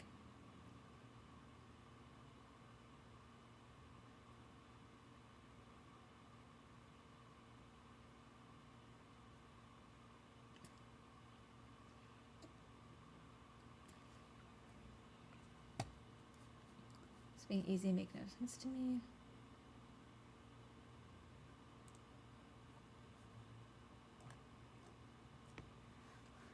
Do do do do do do do do do.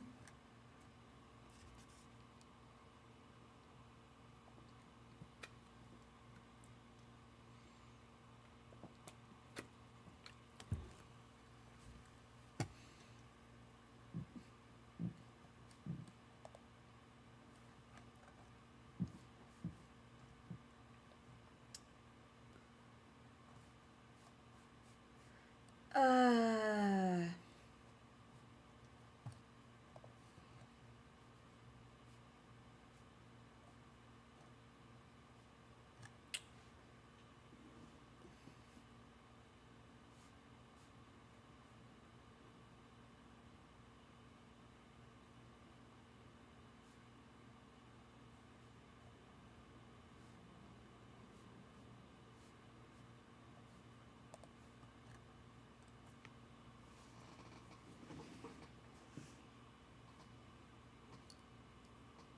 now an apple flavor.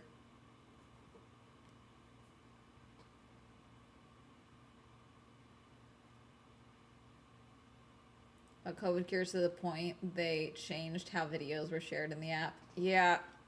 Oh God. I'm sure now, especially with the rise of like Telegram success, I know there's dumb Telegram groups, obviously, and psychotic ones, but like, God, I can't imagine what it would be like during lockdown again.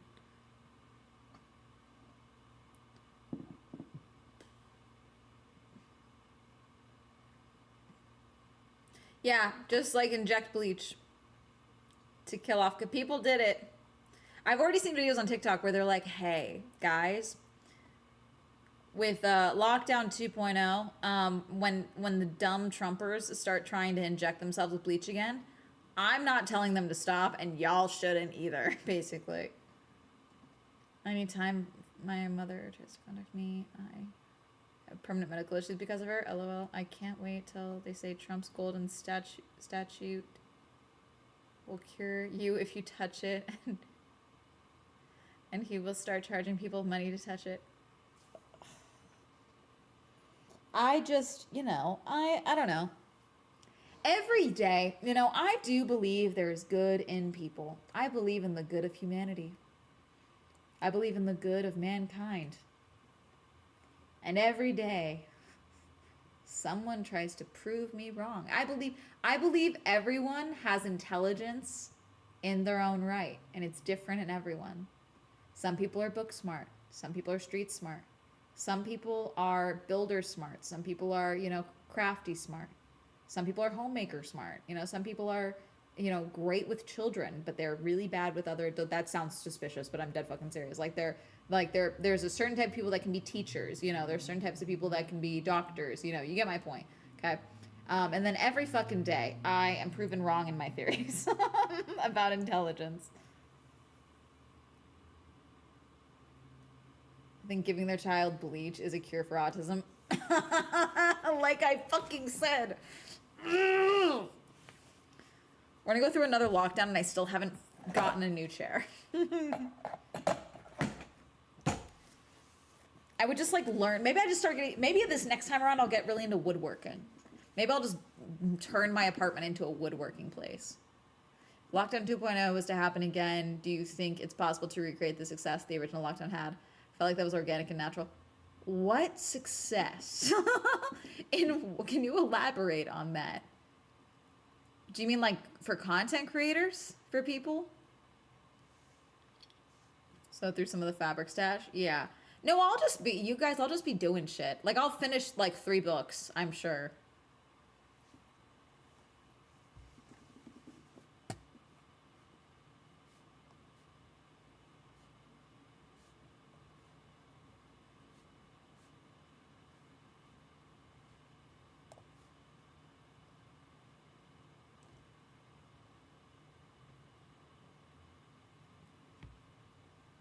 Yes, content creators and artists, etc. I mean, I'm not going to pretend it didn't change my life, who's to say I would have the career I have now if it weren't for lockdown? My content took off just before lockdown, and also I had the backlog of catalogs and things like that. Obviously the event content would fucking stop as it did during lockdown, I think I would be fine. I think a lot of creators would change and develop. I'd be so curious to see, how this changes. There's so much. It was very interesting. I remember earlier there was articles about, how content creators and influencers changed during lockdown. I remember there was one where it quoted a beauty influencer who was doing her makeup tutorial, and she was doing her normal content. And she was like, "Hey guys, I have to apologize. I'm going to look like I'm trying to change my skin tone because I'm not getting spray tanned." And so my foundation that I'm going to be using is going to be darker than it normally would look because obviously I'm not getting a spray tan right now. That sounds so silly, but it did change how people approached content, it really did. And little things like that. There was people whose lip fillers went down, it changed how people's faces look and things like that. Botox wearing off, things like that. And the discussion around that. Now, obviously, I almost think that made it so that once people were able to go and get their injections and things again, it went tenfold. And we saw this crazy hyper, Instagram face, boom. Okay. And now, obviously, the Ozempic of it all and everything like that, we're seeing this extreme skinny boom. I'm really curious, again, how this would affect things in a new lockdown, Did lockdown kill beauty YouTube, or did beauty YouTube kill beauty YouTube, I think it's not so much that it killed beauty YouTube. I think that beauty YouTube adapted for short form. And so now there's kind of this weird thing where it's like a lot of creators and people that watch beauty content on TikTok are like, hey, can you please go back to making a tutorial? I would like to see a tutorial. And they're like, tutorials don't do well here on TikTok. And it's like, yeah, that's not why I didn't follow you for TikTok. I followed you for YouTube, you know? So I'd be so curious. I wonder if we would have another long form boom, if there would be another like long form demand. I'm so curious how it would affect the impacts of brain rot and AI psychosis. I'm not looking forward to AI psychosis during a pandemic. I'm really not. I really don't want to see how that plays out, you know.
I just saw an IG comment where this person was convinced they only need a thin layer of sunscreen because of ChatGPT.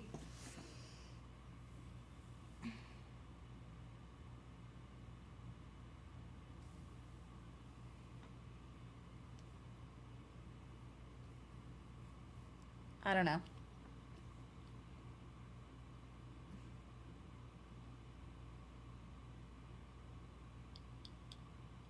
Low-key during lockdown, I feel like I would grow my hair out.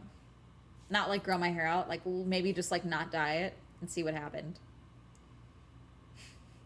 Just look crazy for a little while. See what color it is. Just to see what color it would be. Because like logically we know it's probably blonde, but like what type of blonde, you know? I've been dyeing my hair since I was 16. I'm 28 now, you know? Might be the move. Might be the move.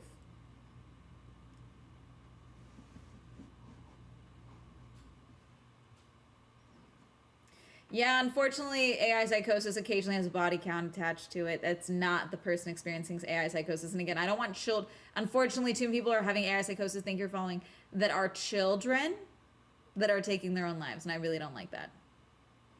Let me go screen into the void.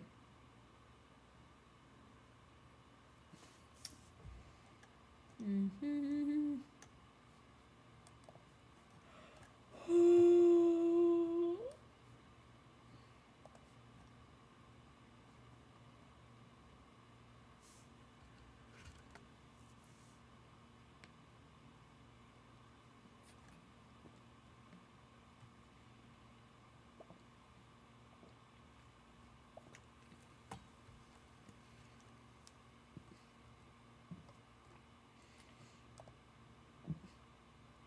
God, yeah, fucking March 28th, 2020.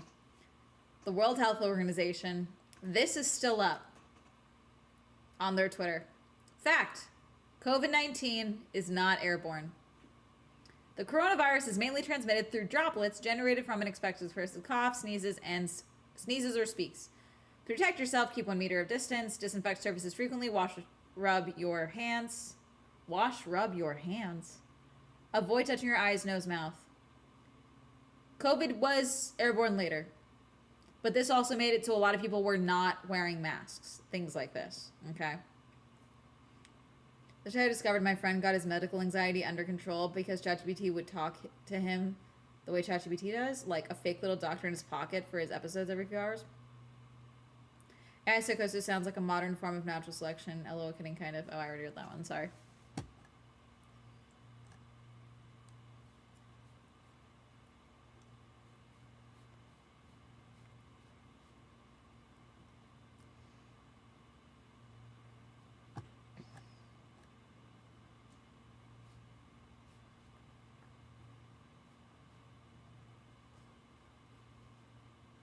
Someone in 2024 replied to that tweet and said, delete your account to the World Health Organization. Now that's probably a Trumper who's glad that we left the World Health Organization because the United States is no longer attached to the World Health Organization. Trump pulled us out of it. Now, again, that doesn't mean that we can't, engage with it on our own, hence following them on Twitter, TikTok, and other platforms to still get updates. And again, it's one of those things where it's like this again. Is it misinformation or is it a lack of misinformation? A lack of information. Do we not know yet? But it's the making the definitive, hey, it's not airborne. We don't know if it was airborne yet. We didn't know at the time. There is very limited chance of it infecting humans. Okay, well, it is the strain that is known to infect humans, human-to-human contact. So,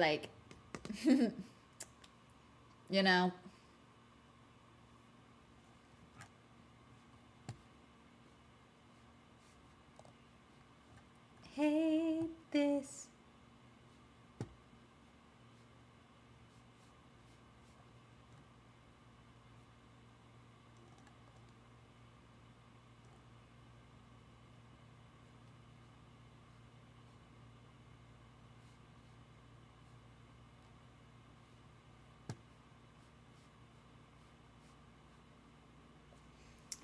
All passengers from MV Honduras were scanned for symptoms of hantavirus prior to disembarking the ship this afternoon. Less than 5 hours later, one French passenger is displaying symptoms. Knowing the administration, they will know the correct information and deliberately give out the wrong. Yep.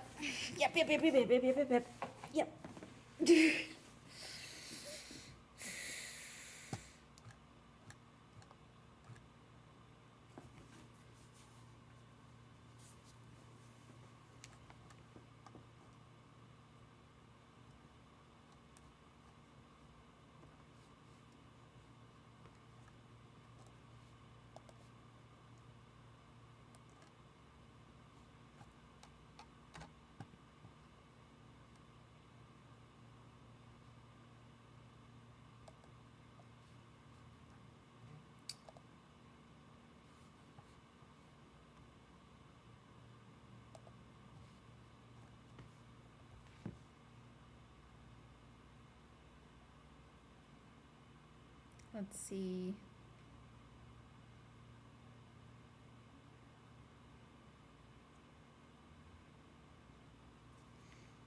That's crazy. Actually been able to represent herself against her abuser because of ChatGPT. I convinced her to move over to Claude, though. Fun.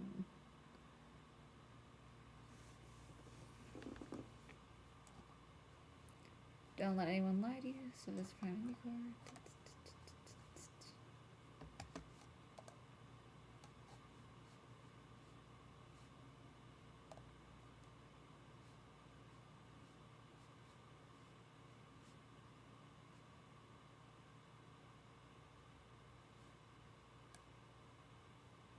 Okay.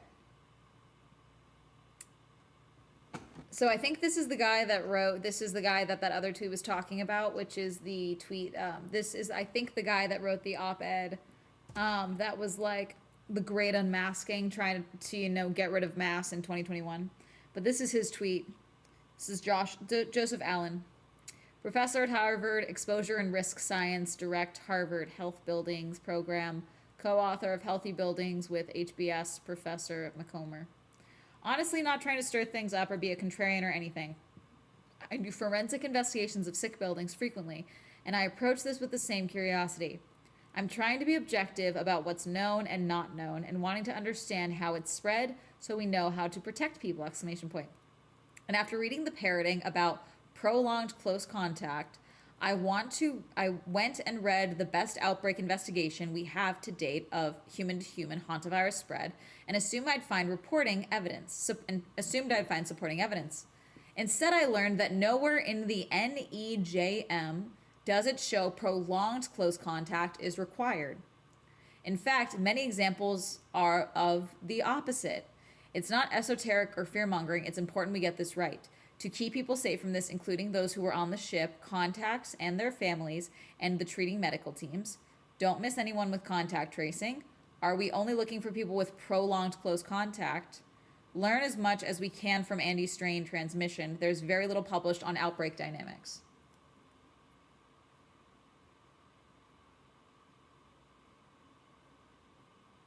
They made me a skeptical person mood.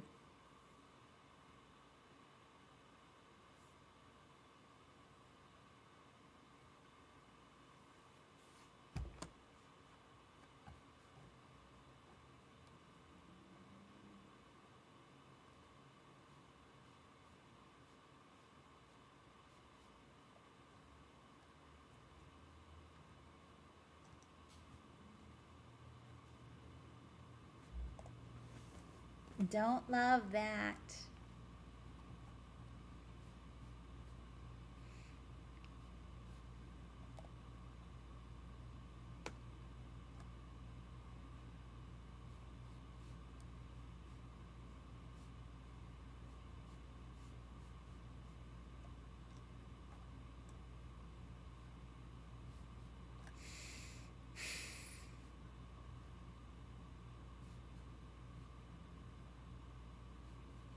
The CDC says to wear an N95 respirator or higher against Andes virus. It's airborne.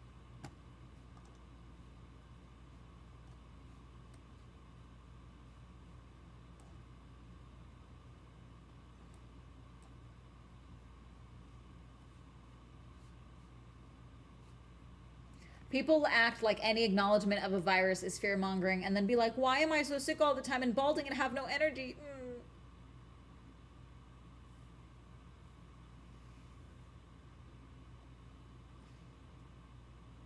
Get their host to spread them, and they are saying prolonged contact, like one cough or sneeze in your face won't do nothing. Yeah. And again, that's the thing too. I feel like some people don't realize just because you don't see spittle when you talk doesn't mean that it's not happening, you know?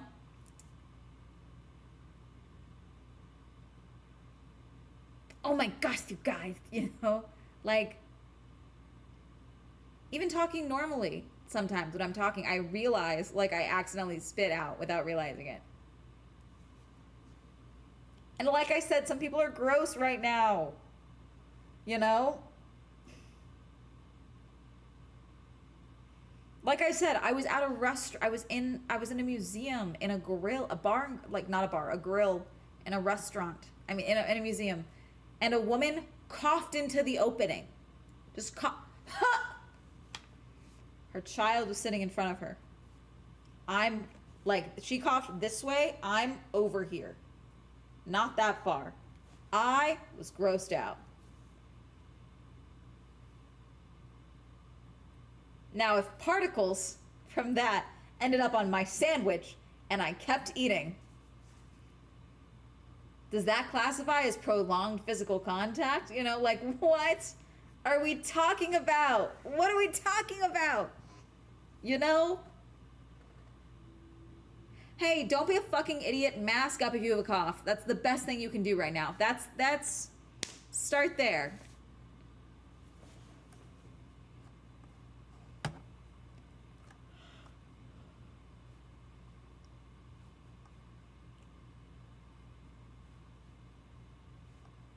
Someone said, really starting to see why humans almost died out several times in the past. And cover your cough. Yes.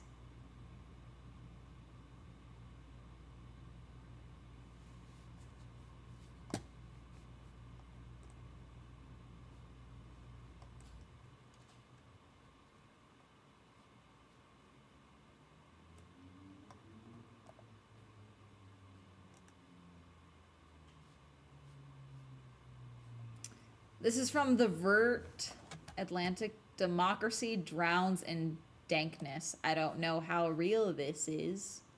Drowns in deepness. I don't think this is an actual article. I think this is bullshit.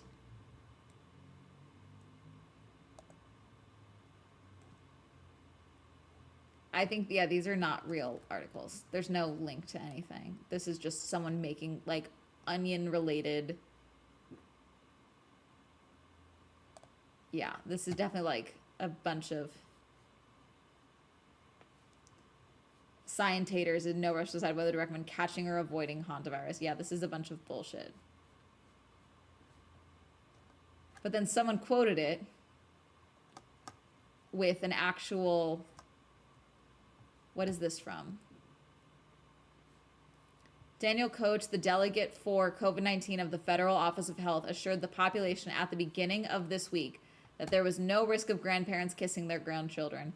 Young children are not infected and do not transmit the virus. They simply don't have the receptors to catch the disease. This is from April 27th, 2020, from Le Temps.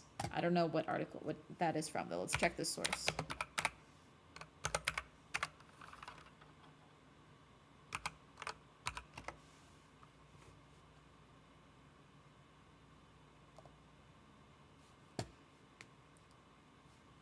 English. This is a French publication, so I have no way of verifying it. I'm trying to translate it to English right now. Accept to English.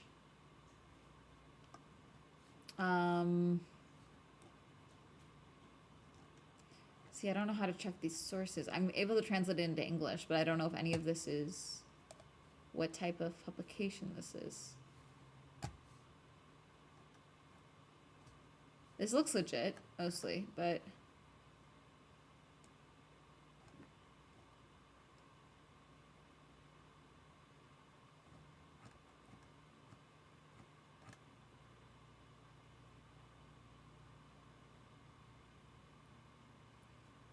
I'm not sneeze or cough in public, so when people do it in close proximity to me, I get so annoyed. And it's allergy season. Yeah, we're going to have another pandemic. Yeah. To say the Federal Office of Health, I'm assuming that's for France then? Wait, I completely missed this at the time. They generally said kids don't have the receptors for COVID. Kids definitely got COVID. Kids, we had children deaths for COVID, right? How many children died from COVID?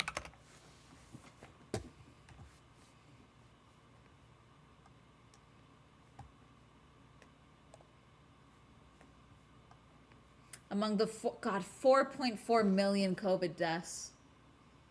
This is from 2023, so that's even lower.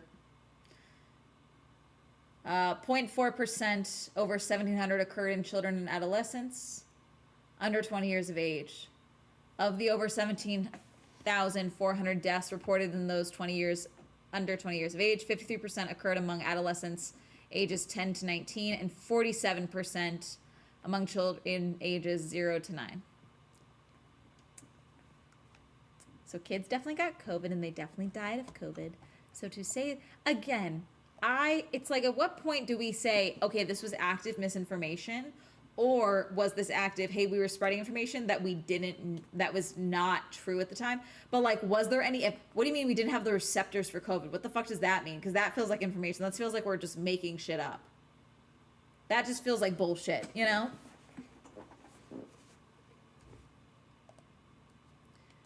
And even then, I've talked about this before, because I talked about this in the raw milk video that I did, okay? I'm not a mother. I'm not a parent, okay? But I can't imagine any child, okay, wanting them to put them at risk of getting violently ill. The flu, COVID, otherwise. I can't imagine that, you know? And so, like, for me, I was talking about this in the context of, like, oh, yeah, no, it's important for them to drink raw milk. When raw milk was, in fact, potentially leading to the deaths of children and getting them violently sick and hospitalized at the very least. Because their immune systems cannot handle the bacteria potential inside of raw milk. And I'm like, why would you risk, like, you know this is a possibility.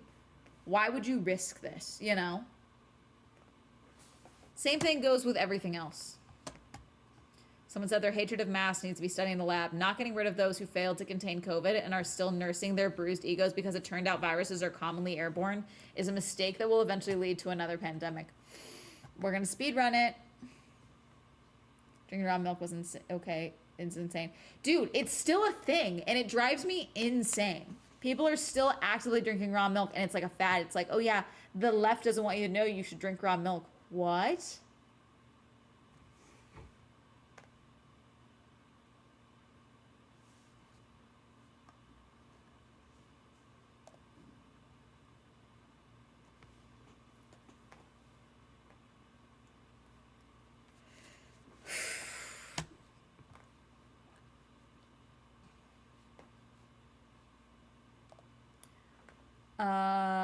Hantavirus survivor. Sickness was like hell on earth. It took a year and a half to recover and build his body back to full strength, describing the recovery process as very slow.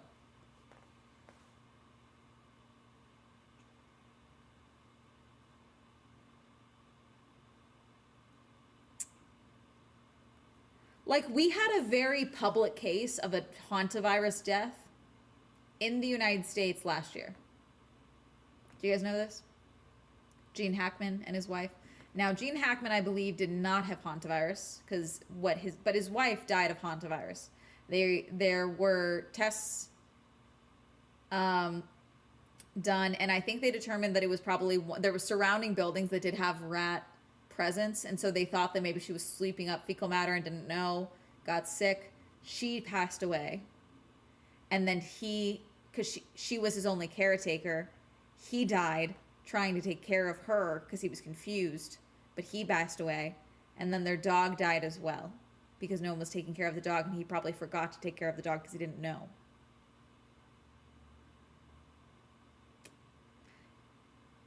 Like, this is a real... I think that's the thing. I think that's almost the problem with hantavirus as well, is like COVID, because it, like, there were strains of COVID that had been seen before, but like COVID-19 as we knew it was fairly new. And so with how it was developing, a lot of people took it seriously, not everyone. But like so much of the, like, why are you fear mongering? Hantavirus has been around forever. Like, I think that's almost a deterrent here. Like, I think that's almost going to be a problem here. Like, the fact that hantavirus has been around is going to make people not take these things seriously.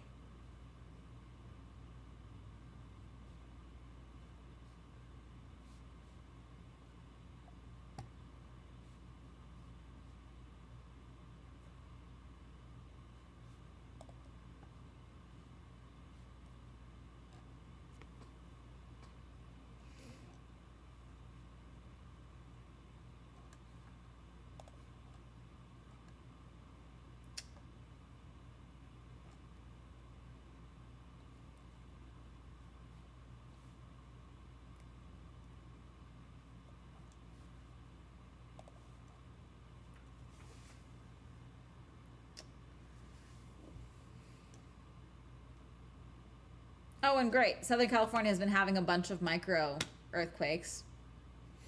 We don't have time. Watch this be my luck.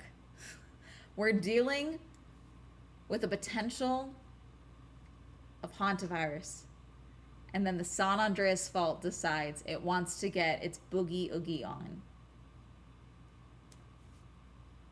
Watch that be the big one that I've been threatened with my whole life. Decides that 2026 is the year.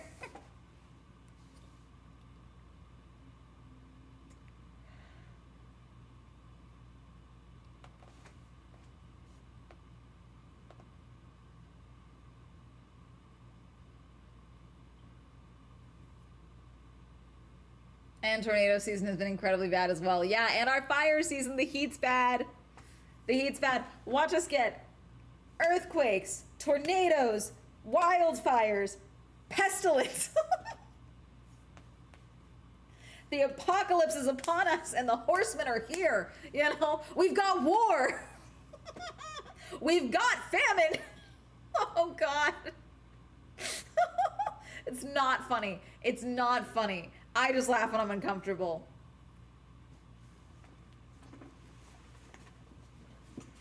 The horsemen of the apocalypse. My ivermectin's time to shine.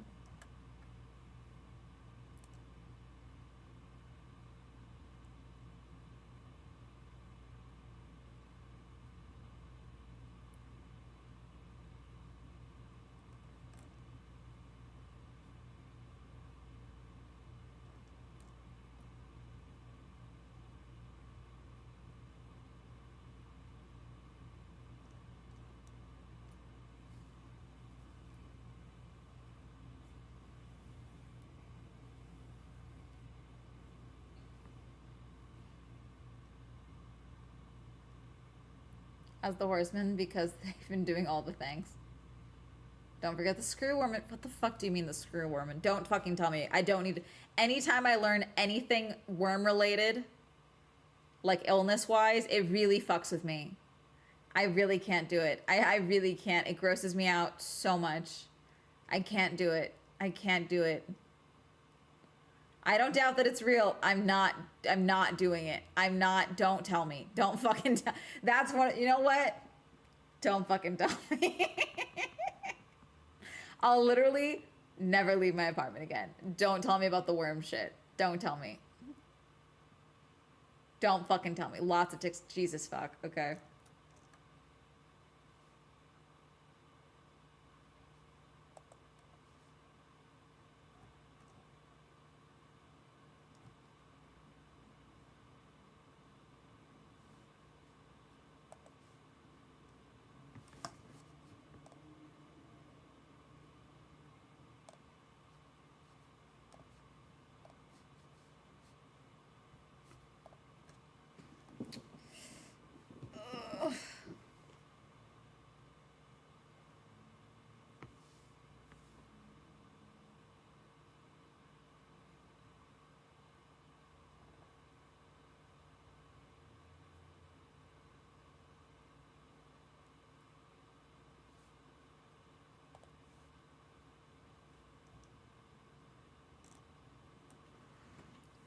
Worms. I know I make worm jokes. You're not telling me about worms. I regret looking that up. You know about it now. Stop. Enough. Nope. I feel like tomorrow they can announce a new series of sharks with wings that can fly in the air, and I'll be like, yeah, that tracks, yeah. Like, I'm waiting for Godzilla. I do think Godzilla is imminent, you know? If we keep bombing each other, like Godzilla is imminent. Seems fine. No, it doesn't.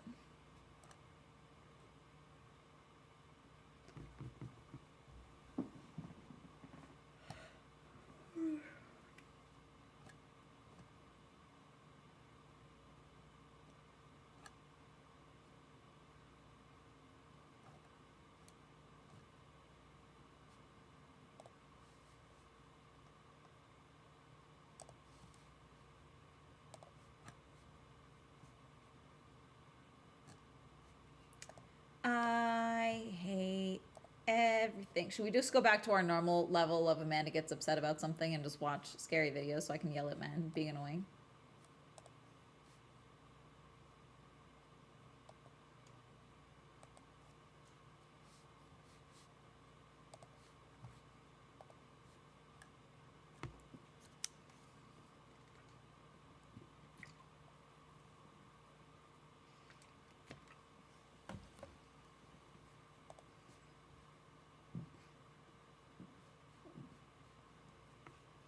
Yes, please. Yes, please. Yes, please. Multiple layers of hell, mini apocalypses. Yeah. Historic events. We watch science. We've been reading science. Let's see.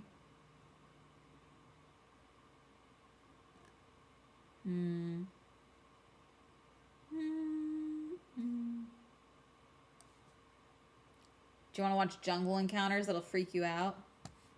It's from Wilderness.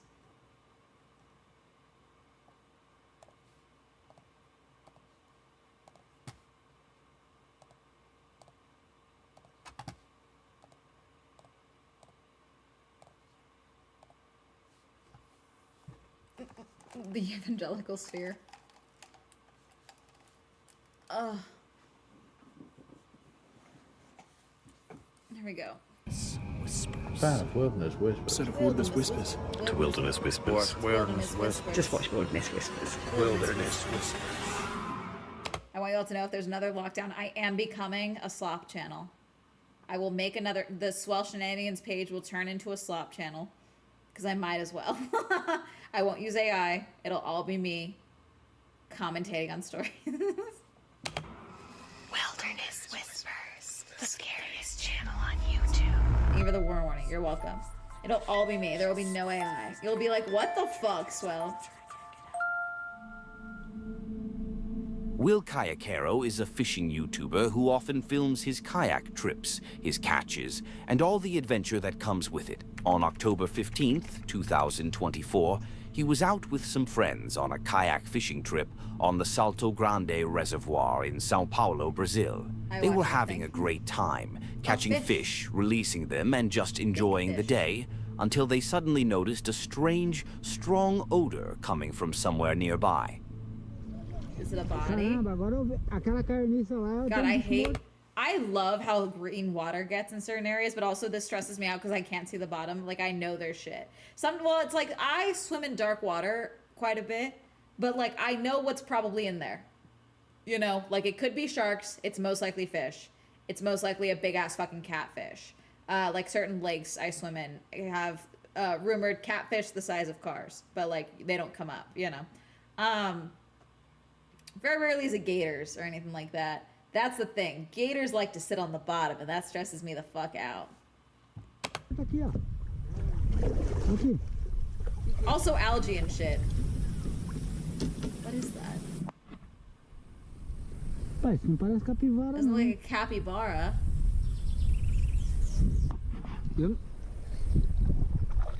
What is it? Oh. There's a dead thing under there. Do you know what that is? At first, they thought it was probably a dead capybara, since that's not too uncommon in those waters. Doesn't look like... But as they paddled closer to check, it quickly became clear that this wasn't a capybara at all. What they had found was something far more disturbing. Capybara. Capybara.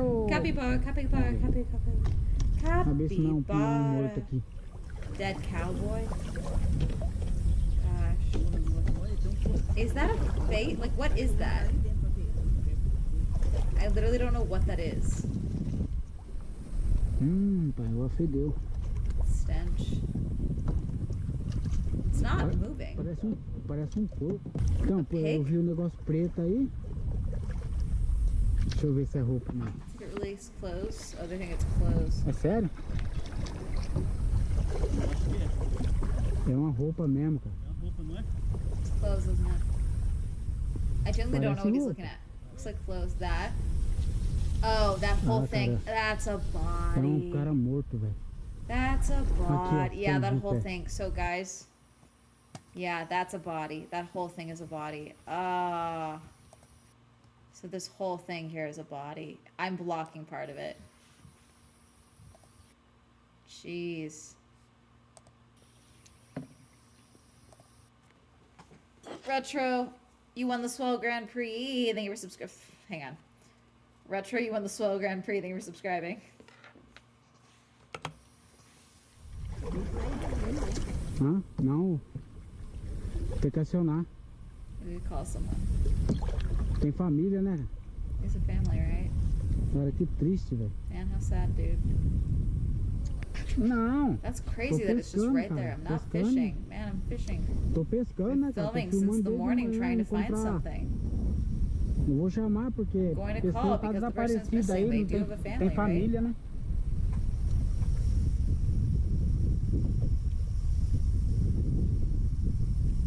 Don't drink raw milk. Chato, né? Mas fazer o quê? We were having discussions.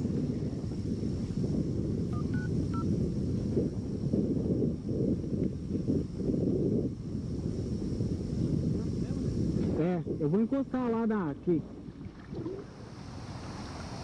Eu vou encostar ali pra poder fazer a ligação mais tranquila. Olá, boa tarde. Aqui é o William, de Americana. Eu tô na represa Salto Grande aqui, fazendo uma pescaria. E eu acabei de encontrar um corpo aqui, cara. He discovered a human body in the water, and you can even see the shoes it was wearing. He immediately called the police and stayed on the scene until they arrived. When officers showed up, they removed the body from the water and began an investigation. Out of respect, Will didn't film the authorities doing their work.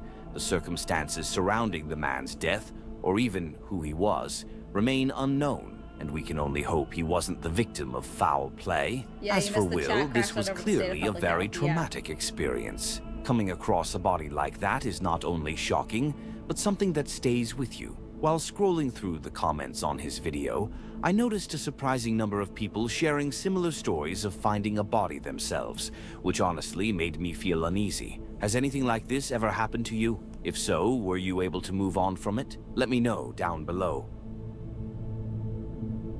A streamer named Adi was doing a live stream. An hour ago, outbreak updates. The Santa Clara Public Health Department is monitoring a Santa Clara County resident who returned to California after being exposed to the Andes hantavirus. On the It's an hour platform ago. Kick while exploring a jungle in Thailand. Everything it was was on going Kick. smoothly at first. He was interacting with his viewers, showing the scenery, and having a good time. But then, out of nowhere, he stumbled upon something that no one, including him, would ever expect to Ran see. free It was one and of those instead got a rare close-up of moments the where body. you could say No. he was both incredibly lucky and extremely unlucky at the same time. I'll let you see why. Oh God, what'd you find? It looks so bad. Why? Where did you say they were? I was talking.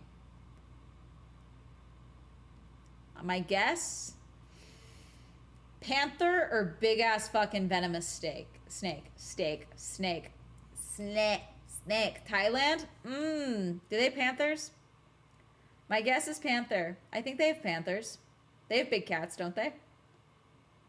Snake? You think it's snake? Money's on snake.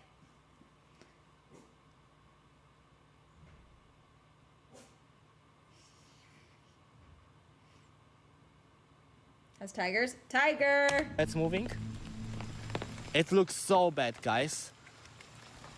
Eyes. Eyes. Eyes? Oh, no. Please. There are eyes. Oh, that's a cat. That's a cat. Oh my Baby, gosh, guys, there's that's something a big. cat. That's a fucking cat. That's gosh. definitely a fucking cat. Where is it? Oh no. It's 100% a fucking cat. My heart, guys, right now. It's Okay. over. What the? What the? That's a fucking cat. It's a regular car. Okay. I don't know. Shall I still loud or not, guys? Wait. I tried. Imagine you're experiencing this and you have like 0 viewers. You have 1 viewer and it's a lurker. You're having like, guys, what do I do? And there's no chat.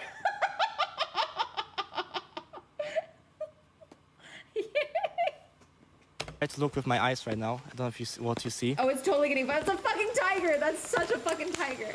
What the? Oh, it's totally getting closer. Definitely eyes, guys. Oh, what the? I'm shaking, guys. Wait, is it a panther? I genuinely can't tell. I want you guys can't see it because my head's in the way. Okay? Up here, see this? Hang on. See this? I need you to understand, you can't see it because I'm in the way. It says 1 sub, I will find 1 animal for you. 5 subs, I will get bitten for you. I just need you to understand what's on the screen. Oh, that's a fucking tiger. That's totally a fucking tiger. I thought maybe it would be a leopard or something. Okay, guys, but when I this think is it's a definitely tiger? yeah, it's definitely a tiger. I thought maybe it was a leopard. There's only 2 possibilities for me. It's totally. I'm shaking. Dude, it's fucking launching it. Only 2 possibilities. I just run at it and scare it, or Don't go do, out slowly. Don't do that shit. Jesus. Where is it? What the? Oh my gosh.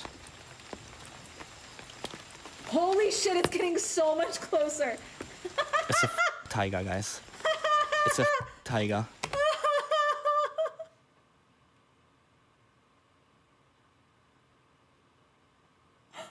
Like, do you ever see someone experiencing like imminent danger? But it's a kick streamer, so you're like, surely you will be rational about this.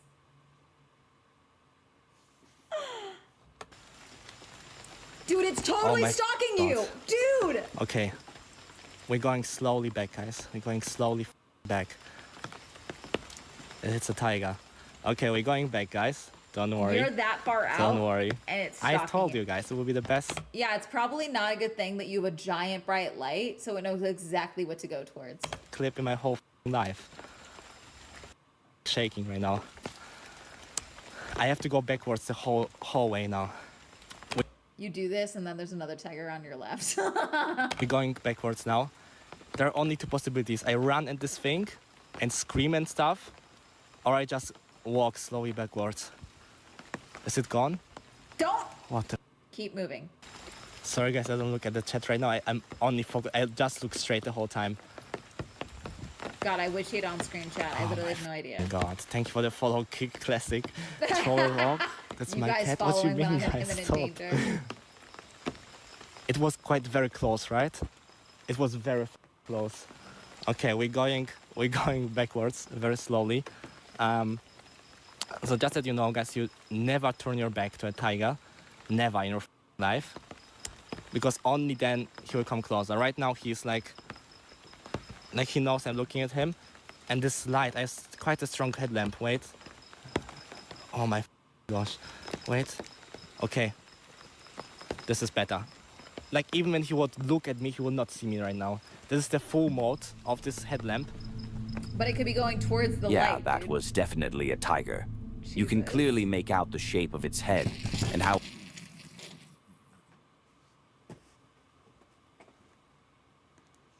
In the time that he spotted the eyes, it probably got easily 10 feet closer to him, you know?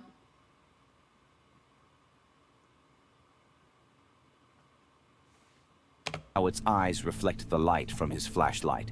What made it even scarier was how it slowly started moving closer without blinking once, meaning it was fully fixated on its target, in this case, Adi.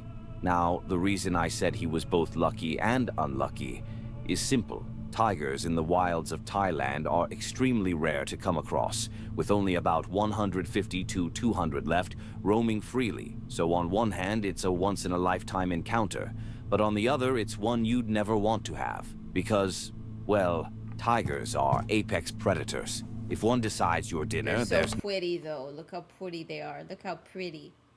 Look how pretty they are. They're so pretty. Beautiful animal. I want to see tigers in the wild so badly. Within reason. Within a safe distance. On a Humvee. Or something. You know? With a guy that knows what the fuck they're doing. You know? not much you can do. Luckily for Addie, tiger Like, I just think that if I'm kidding, but like, I'm totally kidding. Do not take me seriously. I just think that if I met a tiger, it would like me and let me give it belly rubs. You know? Like, do like the cats do, and they're like, ah! Like, I think that a tiger would let me do that because I'm pure of heart. tigers usually prefer to Because slip I could away vibe with the quietly rather tiger. than I would attack. totally vibe with the tiger. And that might have been exactly what The fact that you can see what color it is so fucked, dude. saved him. Oh, and remember, cameramen never die. They totally do.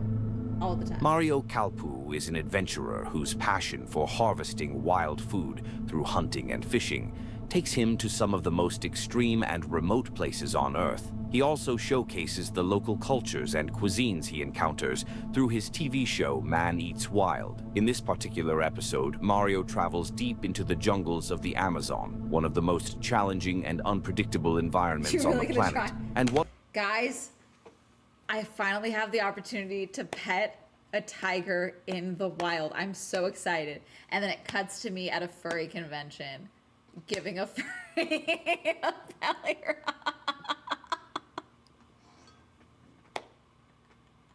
That would be funny as fuck. I'm not gonna make that video, but that would be funny as fuck. he encounters there turns out I can't give you that video, you know, like, unfortunately, some of my furry audience, I think, would run with that a little bit too much and take that as we can convert Amanda to furryism, because a lot of y'all would really love for me to be a furry, and unfortunately for y'all, I am not a furry. Doesn't do it for me. I'm not into it whatsoever. I respect it, but I'm not a furry. Okay. So I don't think giving y'all that video, I don't think you could be trusted with that video, you know? I don't think y'all could be trusted with that video. Out to be something extremely dangerous. Edge of civilization, where Brazil, Colombia, and Peru borders meet. And I'm in search for the largest freshwater predatorial fish on the planet. But before I go trekking in the jungle of the Amazon, I need to find myself a guide. I've got a guy named Elvis, and I'm on my way to meet him right now. He met up with a local guide who took him downstream in a canoe, then trekked for hours through the dense vegetation deep into the jungle. Eventually, they came across a remote tribe that welcomed them in. But as part of their hospitality, they had a rather unusual tradition they wanted Mario to experience. Out of respect for their culture, he accepted the offer, even though what followed was far from pleasant. Okay. This is it, man. I'm getting poisoned by a highly venomous frog. And, yeah, I don't know what to say. I'm nervous. Yeah, you don't have, this is purely by choice that you don't have to do this. You totally don't have to do that. This is a thing you decided to do.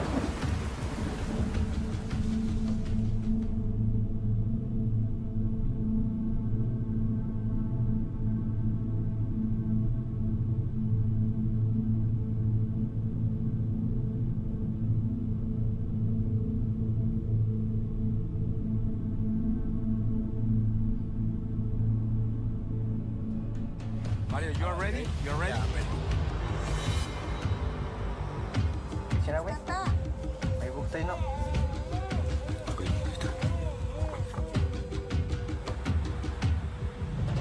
I hate this. They burn him, and then they put the, oh God.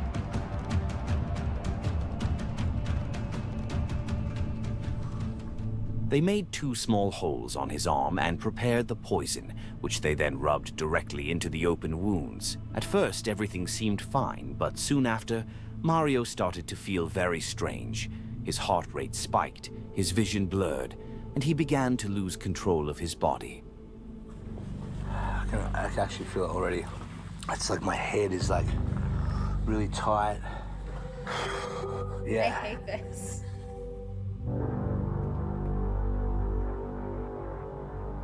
This sucks really bad. We're gonna get psychos drinking rat blood, aren't we? During the next.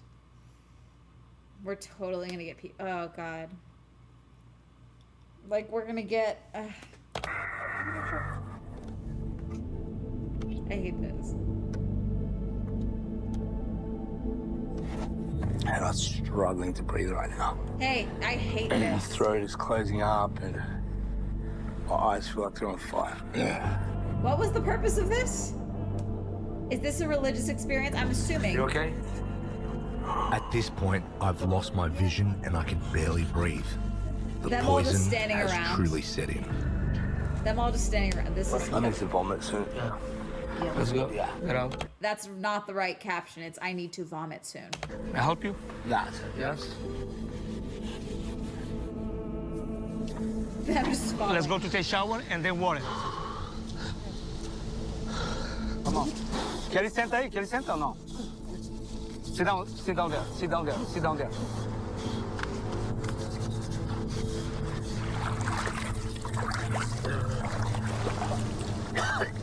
Ajuda ele, botar água em cima dele. Mira. Is that fresh? Yeah, try, just explain. Okay. They go clean-ish. After they got him outside and started washing off the poison, Mario began to feel slightly better. But soon he started vomiting violently and got so sick that he went to sleep for several hours. When he finally woke up, he felt recovered enough to continue his adventure, but the experience left a lasting impression. These tribes almost always have unusual traditions, and because they don't have access to information about what they practice, they sometimes end up doing things that can harm them. So if you... Whisper, that got racist. That feels racist. That feels racist. That feels fucking weird. That feels weird. They don't have access to information. How do you think anyone gets access to information? Experience and passing along stories. So what the fuck? They don't have access. What the fuck does that mean? That feels racist.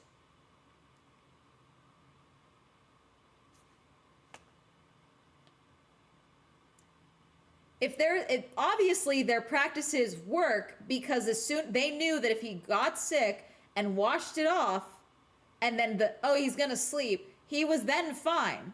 He seemingly had no lasting effects, so they obviously know their shit to some capacity.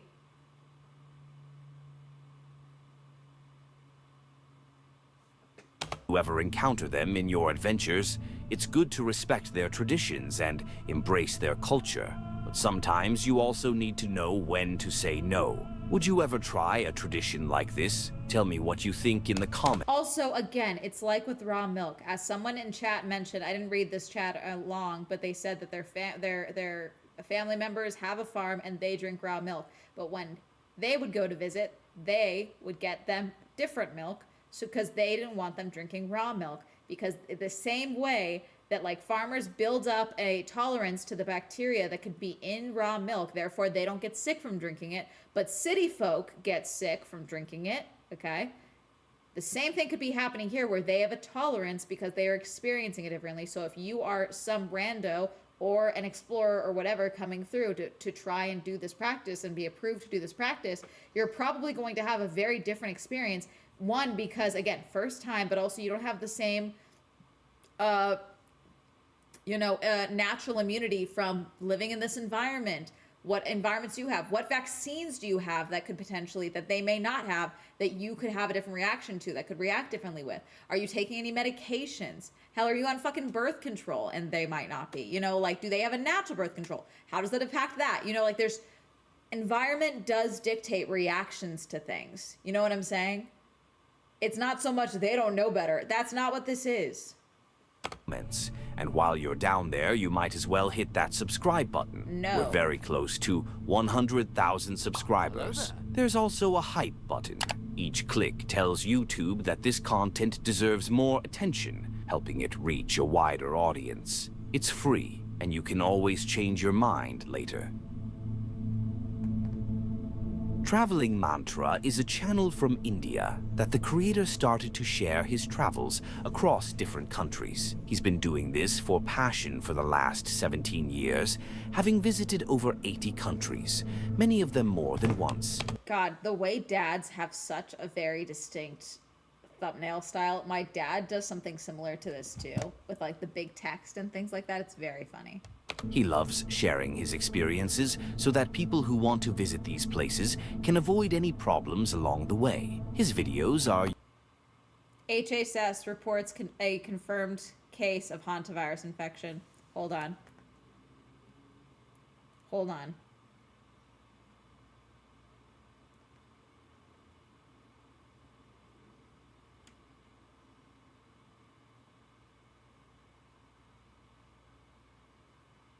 Hang on. Where?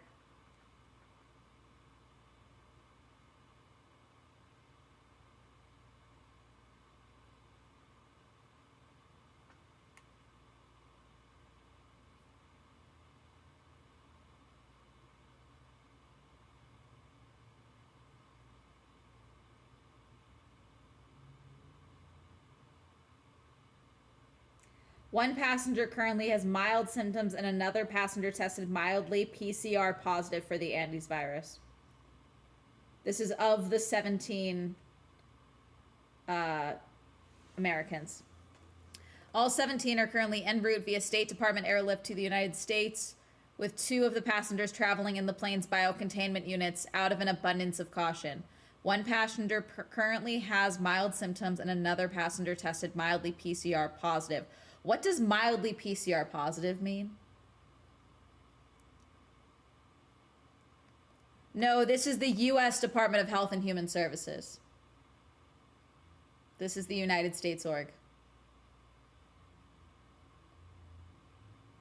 As of now, the airlift will transport passengers to the ASPR Regional Emerging Special Pathogen Treatment Center at the University of Nebraska Medical Center before taking the passenger with mild symptoms to a second RESPTC at its final destination. Upon arrival at each facility, each individual will undergo clinical assessment and receive appropriate care and support based on their condition. So someone has symptoms and another person tested PCR, mildly PCR positive. So okay, are they saying inconclusive or positive? I don't understand. Does anyone know mildly positive PCR? Does anyone know what the fuck that means?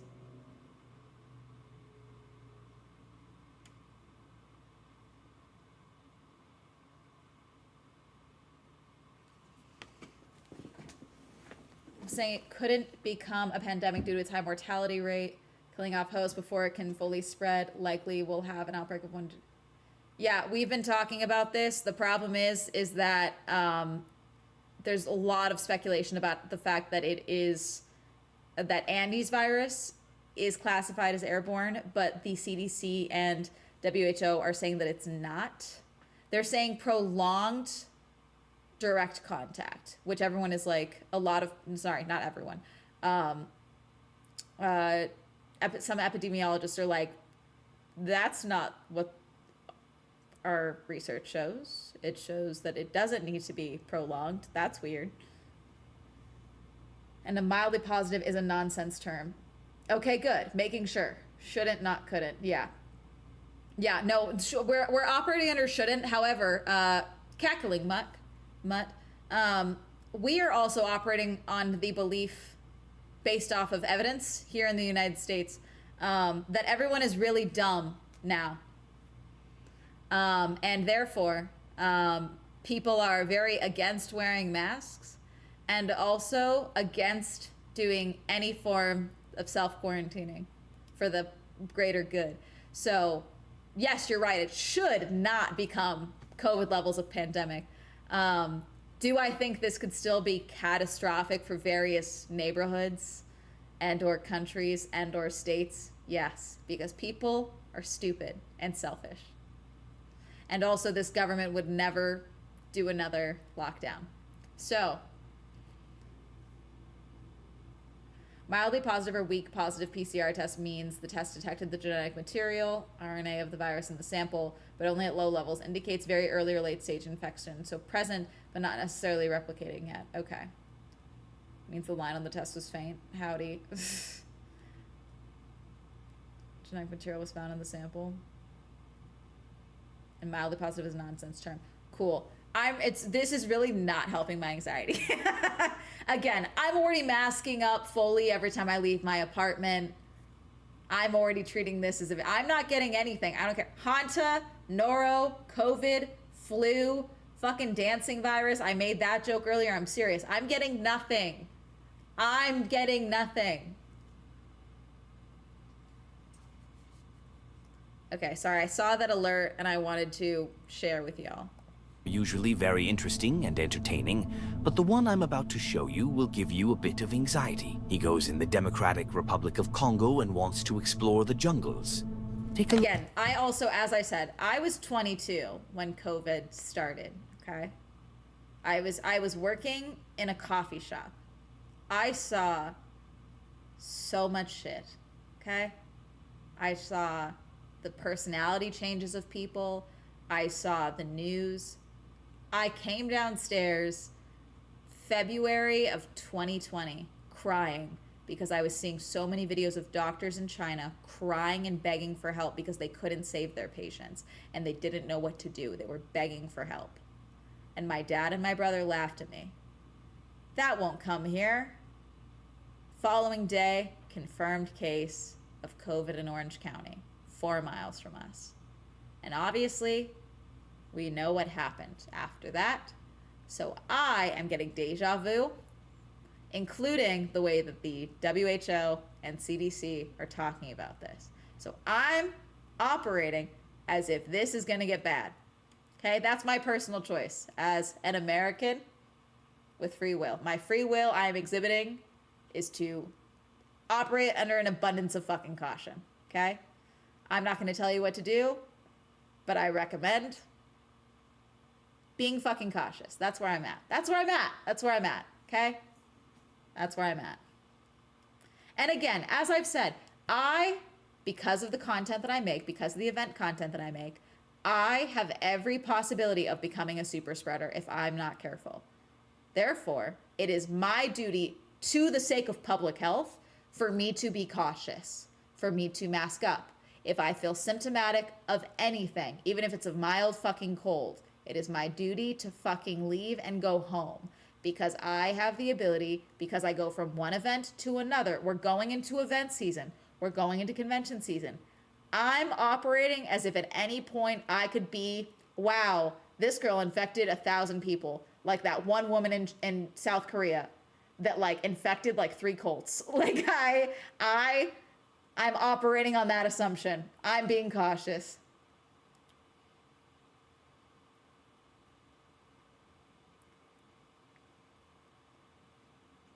I'm not going to tell you I've never been harassed for masking here in California. Totally have. Not recently, but totally have. And again, I don't know what states you guys are in, so I know that changes accordingly. I just start barking at people, but people get really weird when women bark at them. So, it doesn't always work.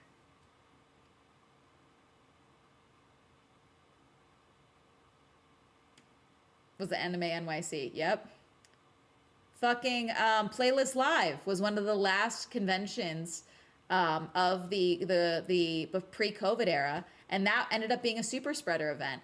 I know so many people that were working at agencies here in LA that were there that had to go in quarantine for 2 weeks and then ended up losing their jobs not long after because their jobs shut down because of COVID, The fucking Disney college program. They shut down the Disney college program and gave those kids they gave them like 12 hours to evacuate, pack up their shit, and get out of the country on an airport to their home countries for a lot of the foreign students because everyone was closing their fucking borders. Hey, you students that were like, okay, I guess I'll stay here. No, you can't. Your housing's going away. We're shutting down the program. I don't want to fear. Is it fear mongering if I just bring up what actually fucking happened historically? Is that fear mongering? Historically, is within the last decade, within 6 years, 7 years, is that fear mongering or is that just reality? Is that my personal experience? Look. के 7:30 बज चुके हैं और हमने again entry किया Rwanda देश में। हमने पहले डीआरसी से एग्जिट किया कांगो से और फिर अब रवांडा में आ गए। अभी फिर हमें लगभग 40 किलोमीटर दूर जाके दोबारा से डीआरसी में एंट्री करनी है और फिर शायद हम गोरिल्ला को देख सकें। हम गोरिल्ला ट्रैकिंग पे जाने वाले हैं वहाँ से। अगर टाइम से पहुँच गए तो देख पाएंगे। After a long drive, they finally reached the jungle and gathered in a group to start exploring. These jungles are home to many gorillas, and their plan was to observe them in their natural habitat. Gorillas are generally calm and won't cause harm if left unprovoked, but I won't spoil what happens next. It's actually COVID and they took our whole group down. We are waiting for him. And really see him ask or anyone else. You guys, Friday, okay? Friday I did the Discovery event, which was the Ride the D event, okay? And I was wearing a mask because I was like, I'm not risking it. This is going to be probably one of the most populated days of this fucking public transit. I'm not risking it. Even though it was outdoor events because we were going to be on the metro. And I wear a mask and my people that I was with were like, okay, you might have been the smartest person here because I did not even think about how crowded it was going to be. I didn't even think about that, And I was like, yeah, I'm not getting sick, because I when I mask at events or when I mask at all, when I mask on a plane, I always get DMs from people being like, thank you so much for masking. I'm immunocompromised. Like, they're so thankful. And I have to tell them, I'm so sorry. I'm glad this is helpful. I am doing it because I'm a selfish bitch and I don't want to get sick. Like, I'm glad it helps people. Yes, I have my protocols for public health because because of how many big events I attend. But overall, I don't want to get sick. Overall, I'm glad it helps other people. Yes, I have plans in place if I ever feel sick at an event, mask or no mask. Okay, I have those plans in place. But 90% of the time, it is because I don't want to get sick. Okay, I don't want to get sick at the event. I don't want to smell the smells of, 100 people shoved into a train car. I don't want to smell those smells. I don't want to do that. I was so annoyed they're the only one who doesn't have to pay rent or have a job, and the rest of us did and could have lost our jobs, lol. You're selfish for not wanting to die. No, I'm saying I'm selfish. They're not calling, no one's calling me selfish. I am explaining that my reason for masking is not so much like, oh, I'm doing my help to help my neighbor, okay? It's not like when I wear a mask, I want to make it clear so that no one thinks I'm nicer than I am. I am saying that I am wearing a mask for selfish bitch reasons. It is so I don't get sick. Does it help the greater good? Yes. But make no mistake. I am also wearing a mask so that I don't get sick. Do I also wear a mask because I have the risk of being a super spreader? Yes. I am saying that I am wearing masks for selfish reasons. I am self-acknowledging that I am selfish. Pajamas inside the socks? Is it over here the conditions are good and it's in the jungle? He means wearing the same clothes for 2 days, bro? Look, bro, we got stuck here. And this is, bro, So it was going to be difficult to come, but anyway, we've made it now. Let's enjoy this track. Your foot's up, bro. Oh, mosquitoes, mosquitoes. Don't get eaten here. They even gave us masks. The gorilla shouldn't have any disease, and you have to wear a mask around the gorillas. Yeah. Yeah. Be respectful to the gorillas. We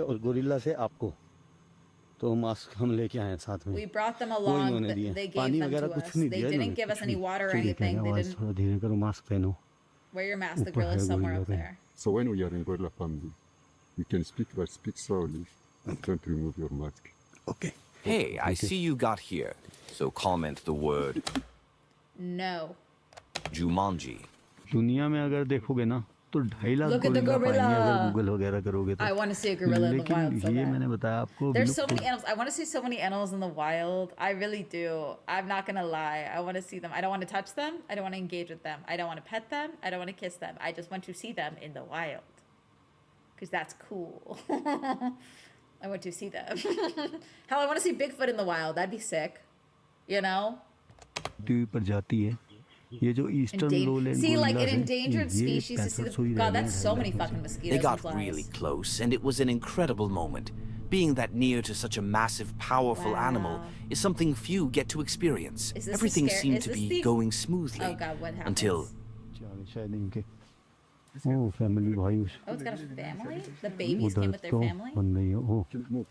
God, just look at the vines. Uh-oh, it's climbing. Oh, getting agitated. Move! If they're telling you to move, fucking move. That is the one thing that prevents me from wanting to do a trip like this. Obviously, I'm not doing any travel right now because I'm saving money, like personal travel. But this is one of those things that stresses me out. Like, okay, did you guys see that fucking video of the dad on the Disney safari, and he got off of the truck to go into the habitat to pee? And then he climbed back on. Did you guys see that? Like, things like that stress me out. Things like this, like the one person who has no situational awareness and is too busy trying to get the photo to realize to fucking move, you know? Like that is what stresses me out of groups like this, you know? Because my head's on a swivel, and I'm not going to pretend that that I see everything all the time. But like, I'm pretty good at reading a fucking situation, and if the guides are stressed out immediately, I'm immediately like, where do I go? Let me back up. You're moving back, I'm stepping back too. Okay? You know? But there's a lot of people that don't operate like that, you know? Hell, look at the hantavirus boat. What do you mean you weren't staying in your fucking room? Hey, I'm so sorry. I'm not comfortable eating in the dining hall. Is there any, like, I will, if you want to just give me like a bag of rice, I will figure out how to eat it. You know, I'm not leaving. I don't care that I'm claustrophobic. I will stay in this fucking room. I'm not leaving. you know? Like, but what do you mean everyone was just cool with eating in the dining hall? What do you mean masks weren't mandatory? What do you mean? like, what do you mean?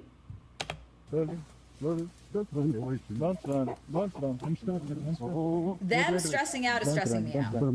No one's moving enough for me. He's in the vines. He is in the vines. Come here, Monu. Easy. ध्यान से my leg. रुक मैं जाता हूँ. रुक. Okay. ओ भाई. Use your camera. ओ बच गए भाई. Look at that. ठीक है ना? हाँ. भाई पीछे भागा आ गया एकदम ही. और सारे भागने लग गए. हम भी निकले क्योंकि हम सबसे आगे थे तो हम सबसे पीछे रह गए भागने में. Well, fortunately, nothing happened, but it really shows how dangerous it can be to be so close to wild animals like this. They can turn aggressive in an instant. This video could have taken a very serious turn, but thankfully it didn't. Gorillas are incredible. Like, think about that guy that threw the rocks at that fucking seal on Maui. You know? Like, I don't want to run the risk that there's one idiot asshole in my group that would yell, wow, look at that big ape, you know? Because notice how people are being quiet and keeping their voices down? I don't trust that some person won't be a loud asshole in this moment, you know? But also intimidating. And this was definitely a trip the creator will never forget. Yes, Temple Tam, yesterday, I did pull up that video. We did not watch it on stream. I was like, okay, I can't show this on stream, but I reenacted it for chat. There is video. They wisely turned back and left the area. I don't think anyone wants to mess with King Kong in real life. Like, this is the other thing as well, because, like, I would love experiences like this, but this is the other thing as well with a lot of adventure tourism becoming much more popular, because, oh, sure, I can go to Bali, but also I can go see a tiger, you know, like the amount of people that are really getting into adventure tourism. Look at the cruise, again, okay, and expedition tourism. There are a lot of people that think that spending money makes you get this amazing experience, you know? And it's like, this is a moment where it took them a long time to get here, but they're only able to stay for a short time because yes, we saw the gorillas, but there was a moment of aggression. We need to move now. We need to leave. There are people that get pissed at this and don't acknowledge, like, they're like, well, I wanted to see more than one. I thought we would see more than one gorilla. I thought you know, and it's like, okay, that's also the thing as well, you know? Somewhere deep in the Amazon jungle, a man was catching fish with his bare hands. But what he didn't know was that something was about to catch him. See, Slybu, you know that, and I know that. There are pricks that don't know that. You know? This video isn't easy to watch without looking away. In the footage, he puts his hands, and even his head, into the water trying to grab fish from the muddy bottom. Jesus and fuck. for a while, he actually succeeds. But then, out of nowhere, he shoots his head out of the water, screaming. Take a look. I hate this. I hate this so much. I hate this. I understand this is how they get food. Still, hate this. This is stressing me the fuck out. Come on.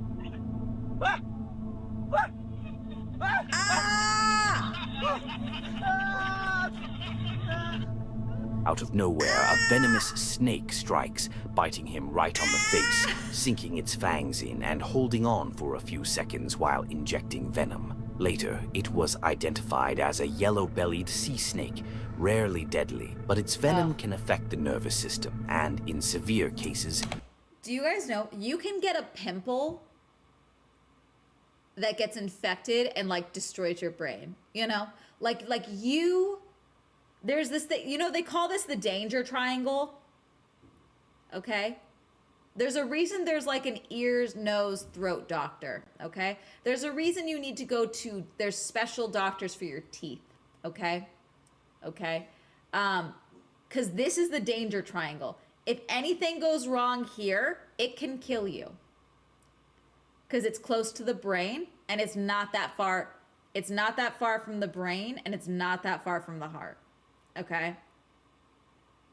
Gotta be fucking careful with this whole fucking area. Okay?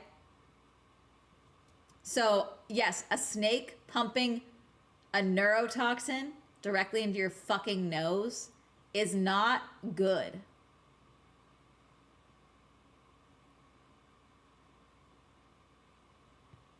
Cause paralysis or respiratory failure. Luckily, his friend reacted immediately, trying to... And it's right next to your fucking brain.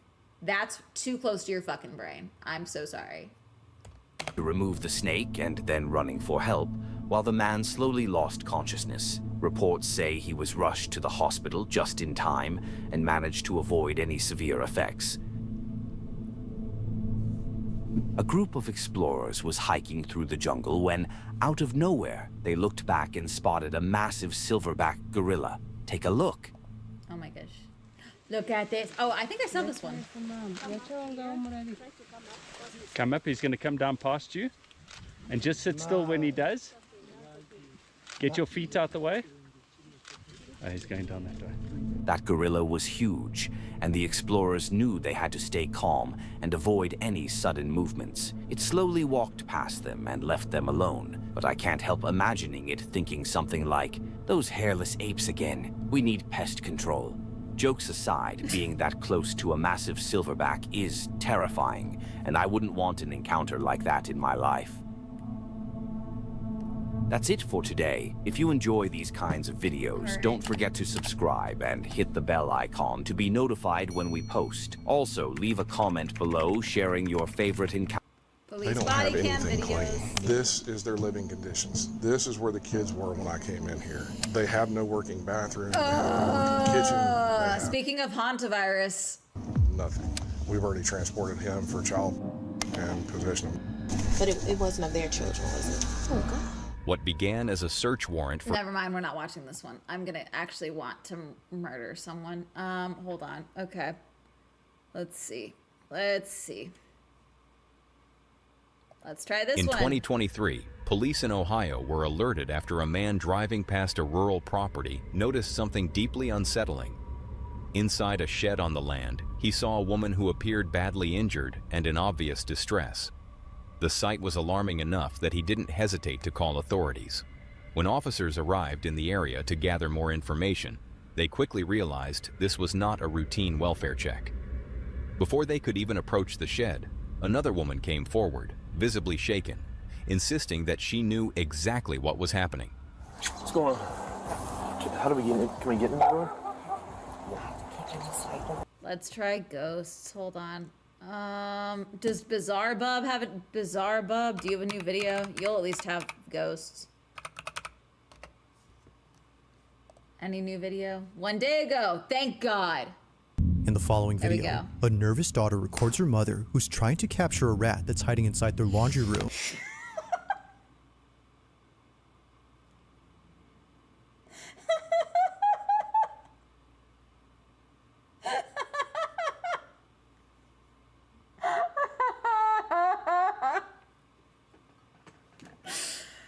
Okay. You know what? We just can't escape it. We just can't.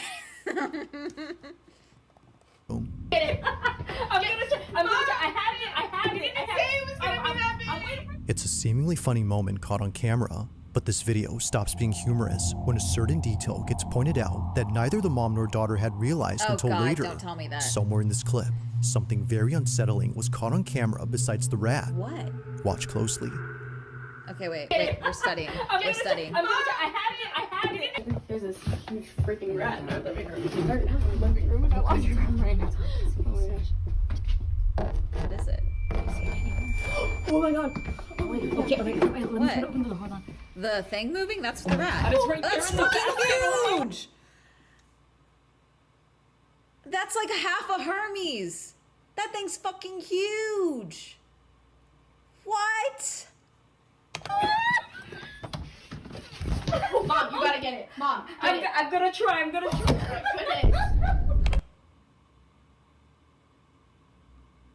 Did you guys see that? I don't like that. Sorry. Get the baby. No, why does it look like someone's looking out? Why does it look like someone's looking out? There's no one there. On the other side of this door, a shape resembling a head I don't like can that. be seen pressing up against the metal mesh on the wooden frame. That was It's not up there. close, That as if was seemingly not. gazing at the mother and That was daughter, not who were there. already spooked enough by That the was- massive there's no rodent. one- okay, If I the size don't of this like rat that. hadn't already terrified them, then surely this has. Now, what's really strange about this is that this wasn't there initially. If nothing was there previously, Yeah, then it how wasn't did there. this show up? So this is the hallway that me and my daughter saw the rat go into our cat door in our laundry room. For some reason, I never felt comfortable in here. I felt it's not surprising that we caught something in that window. Yeah, there's not even a hook. Very odd, and it makes me feel so uncomfortable. Neither Catalina, Thank the you for mother, following. nor her daughter had noticed it or have any Vin clue as and to what this was. But recently, another video was shared by Catalina, which not only is just as creepy, but might explain what this was. This is my son Jason. He is autistic, and he is playing with his camera, which is in this toy car. That's what he used to capture the ghosts. Only weeks after this incident, Catalina's son accidentally captures something on his toy camera inside the laundry room. While using the wireless camera on his remote to chase their dog around the house, her son captures this.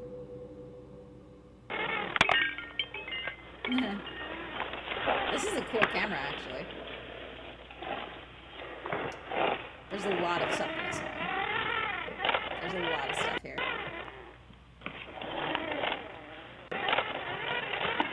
The feed on this is pretty solid.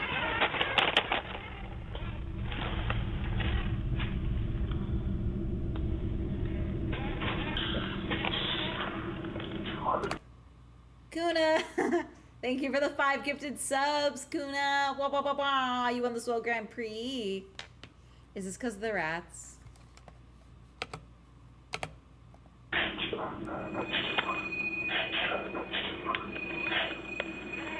Sounds like a walkie-talkie.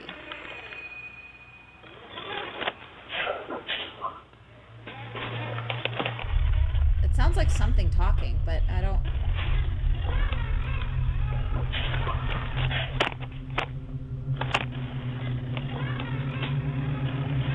What do you mean, wait for it? Wait for what?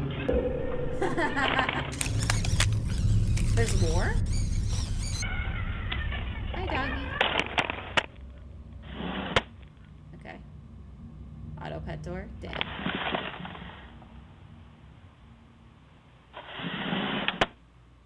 Okay. Oh, I don't like this shit.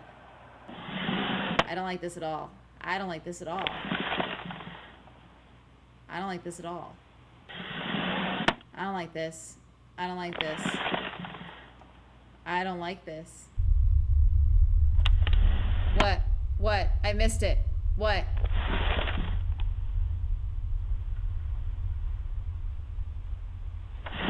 What is it?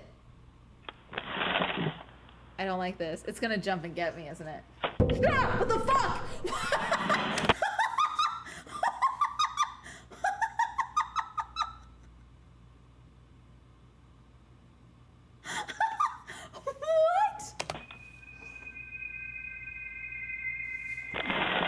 What? The dog isn't even over there.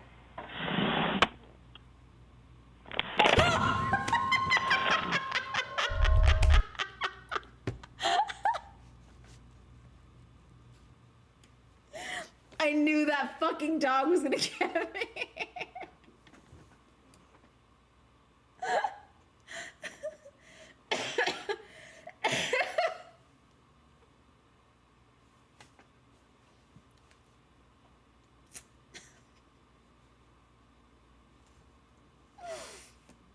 I'm crying. And now we have a hype train for some reason. Oh my god. Okay, I needed that laugh. I don't like this. I don't like this. Though making Catalina jump out of her chair upon seeing the dog, it's what happened before this that makes Yeah, her what skin the crawl. fuck? How does Firstly, that- when the toy car drove into the laundry room, a voice can be heard.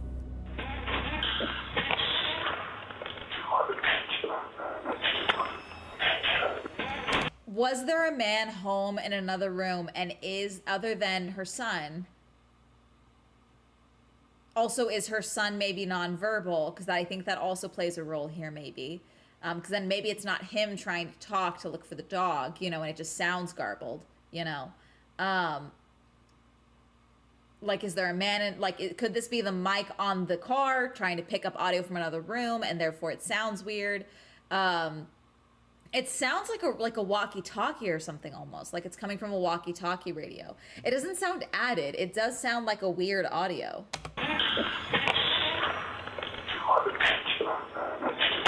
Mind you, that no one else had been inside, let alone downstairs where the laundry room is at. Is there a like toy the silhouette in that there? was in here before. This cryptic voice has no traceable source.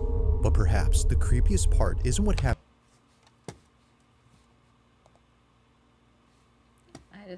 I want to watch the clip.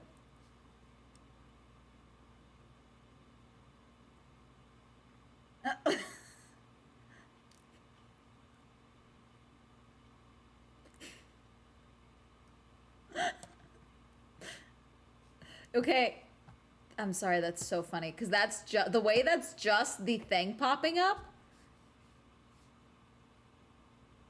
OMG, I died. You screamed and froze mid-screen. It like broke the screen. But turns out it was because it sent me to an ad break.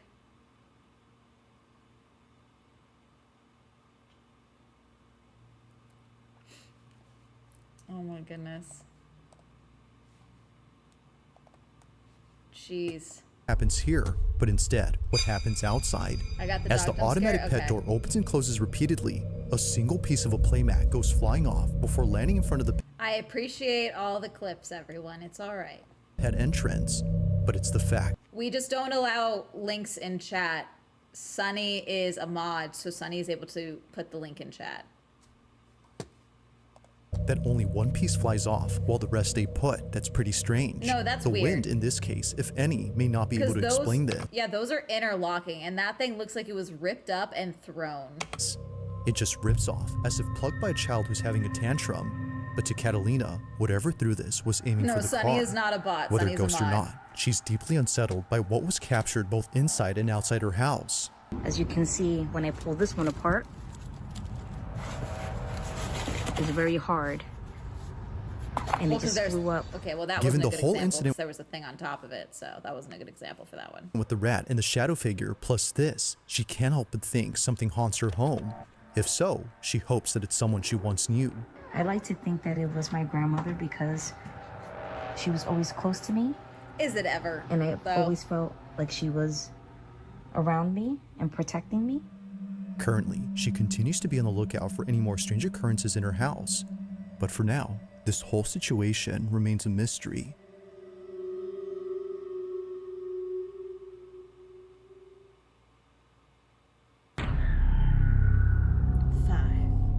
Now this next video comes from an Uber Eats driver who was driving past a cemetery when this happened.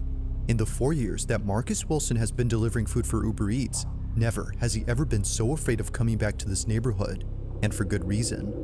On the night of April 28, 2026, Marcus was on his way to drop off an order when he realized that the road he was on was surrounded by not one, but two massive plots of land entirely filled with grave sites. Yeah, that's what. These 2 lanes right here.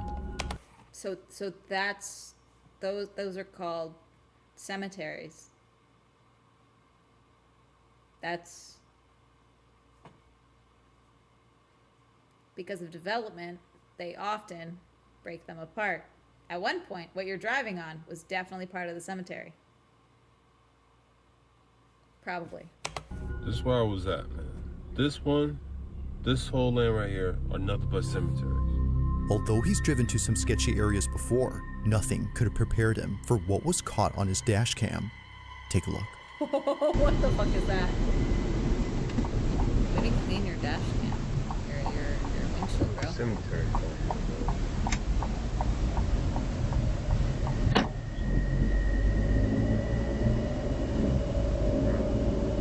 That's called the cemetery.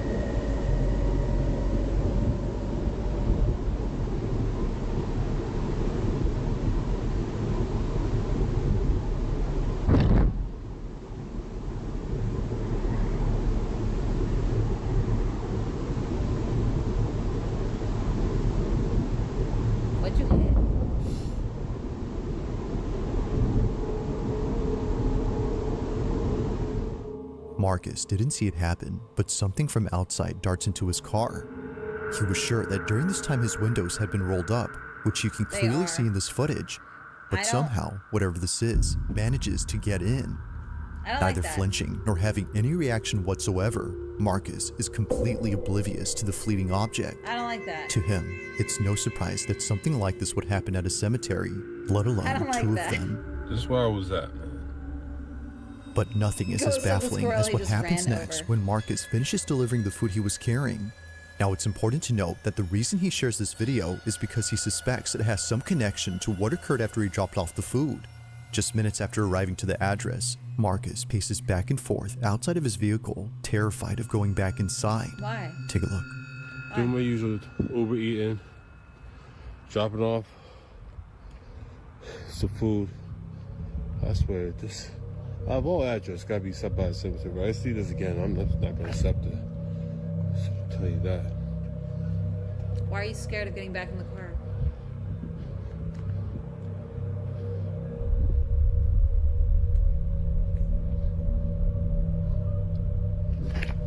What, you think something's under the car? Just wanna make sure I'm not tripping. What do you think is there? I'm not tripping. So, I'm dropping off the DoorDash. The Uber eating. I can't even get my daggone company straight. And you're gonna see a vibration. You're gonna see tapping at the window. He's definitely gonna hear it.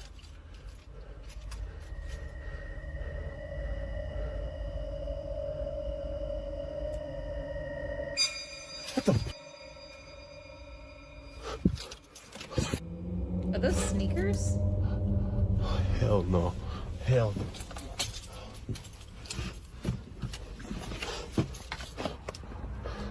Don't get out of the car. Now, why would you get out of the car?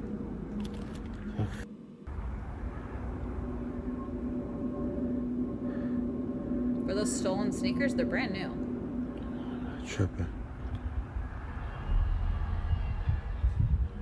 No, I'm not tripping. Oh, hell no, hell no, hell no, hell no, hell no, hell no. No, no, no, no, no, no. No, no, no, no, no.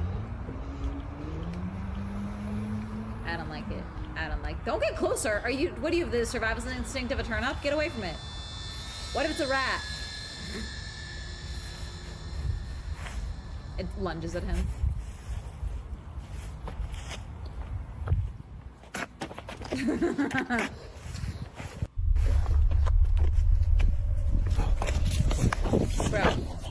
Bro.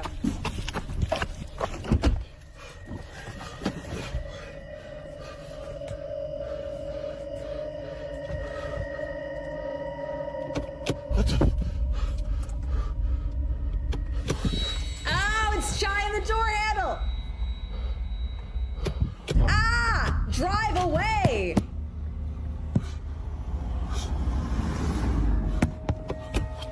No. Is your window down?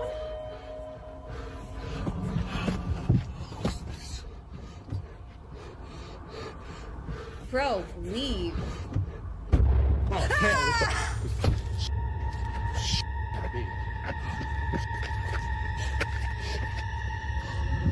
Hell no. Hell. No. Nope. No. No. I fucking hate this. Marcus was so shaken up by this incident that he now flat out refuses any orders from places near cemeteries. A shoe seemingly comes alive as it zips across and creeps forward, and out of nowhere, the door handle to the passenger side begins to pull by itself, as if someone was trying to get in. But as Marcus shows us, no one was outside. But then, as if finally getting a firm grip on the handle, something opens the door. No. Now, while each thing that happens is creepy on its own, it's looking at everything collectively that paints a terrifying picture. Could it be that whatever had been outside was trying to lure him out of his car using a shoe?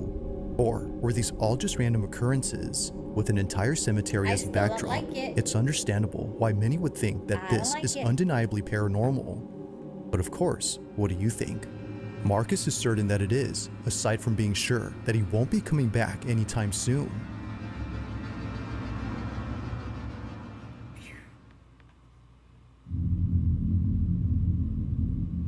Now, over in Houston, Texas is an abandoned apartment complex that's been sitting empty for quite some time. There doesn't seem to be anyone living on this property, and perhaps it's best that it stays that way, because according to Joe Galindo, in 2019, his mother recorded something while living in this building that to this day keeps him up at night. As Joe writes, in 2019, my mom told me she was fighting demons, but I didn't believe her, so she sent me proof. The following is what his mother recorded while pretending to be asleep. Apparently, it doesn't come out if she's awake. Watch closely.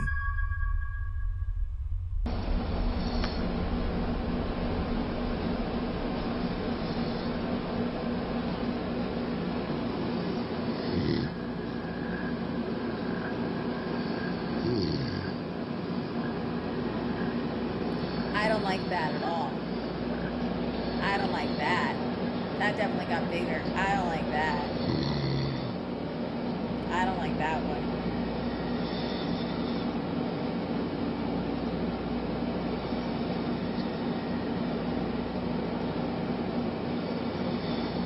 Why are you moving? I don't like that. Okay, went back. I don't like that.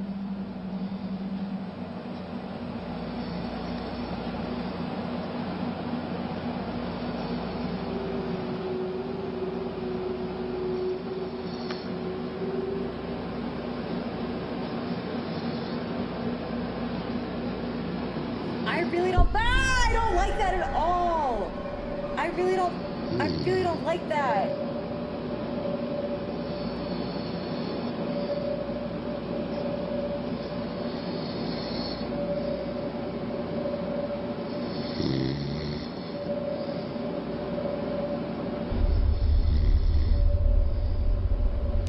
See, the trick would be while you're sleeping is to jolt up as quickly as possible with your phone out and see if it moves.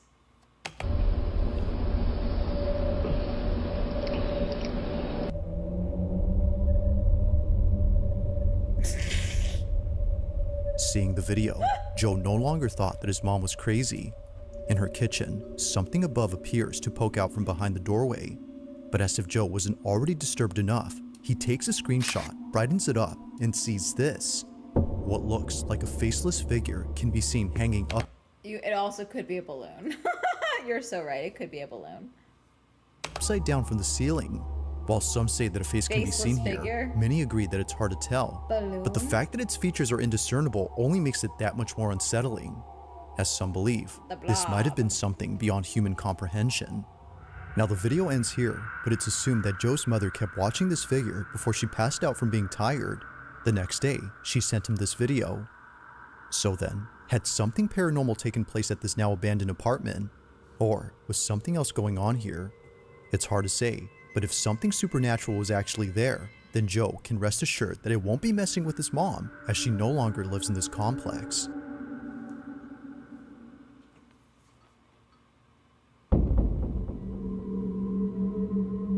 On February 25, 2025, a man named Tavo posted a video that his grandmother took when she and a friend spotted something outside her window that caused them to back away immediately. Oh God, be careful, Bab. They were cautious in keeping their distance from the glass panes, but not because of something they saw on the street or inside another building, but because of something that was right at their window. It was on a Tuesday afternoon during a family reunion that a shadow suddenly appeared behind the sheer curtains. It was pretty evident that a stranger was right outside and possibly trying to get in, but they weren't ready for what came next, because much to their disbelief, this happens. I don't like that.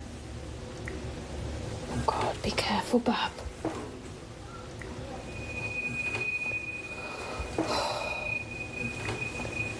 Ah!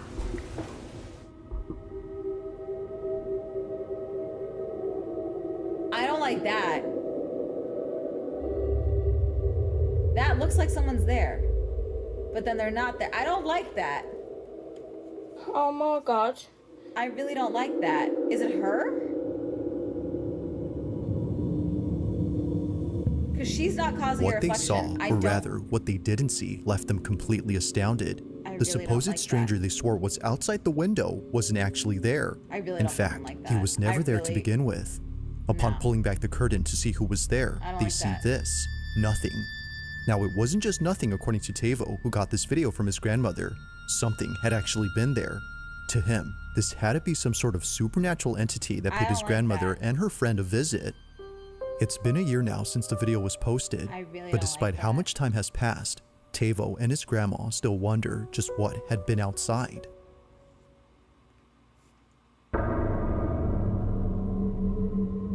Now, the following video comes from a woman named Giselle Duran, who was recently forced to leave her apartment in the middle of the night. Pretty much everyone who's seen this video was left confused on why Giselle was crying inconsolably.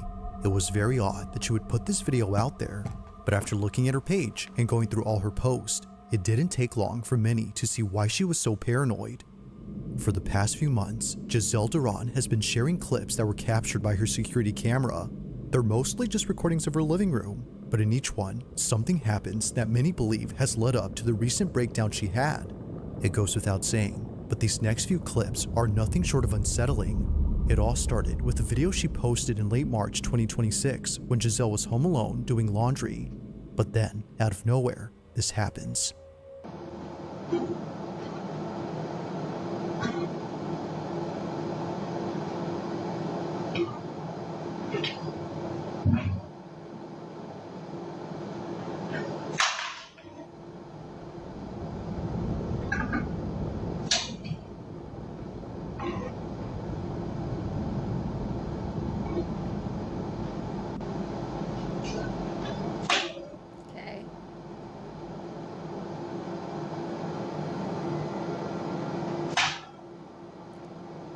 Weird, it could be nothing. Now, it may not seem like much, but this occurrence marks the first time something strange happened in her apartment.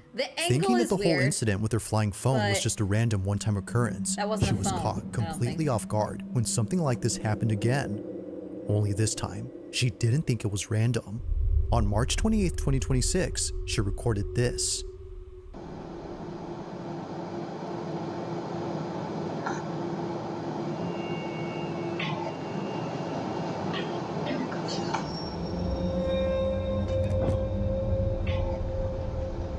I was looking down. What did I miss?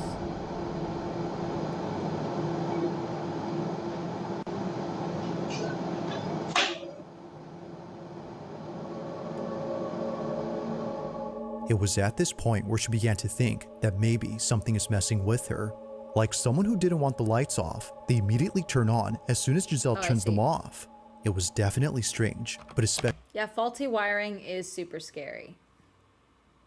You know, like sure. Especially so when looking back at the previous occurrence, maybe what happened there wasn't so random. Now, although neither encounter was enough to freak her out just yet, one incident came close to doing that, and it's what happened on April 2nd of 2026. While Giselle was fixing a shoelace inside her closet, this happens.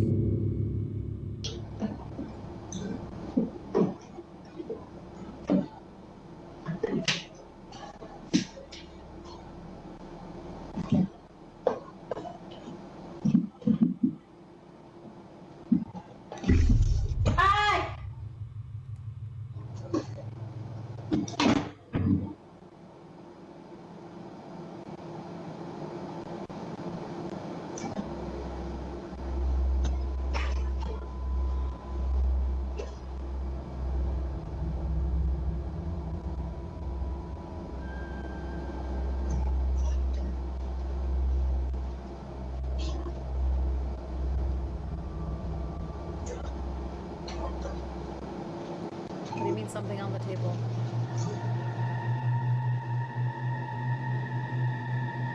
What is on the table?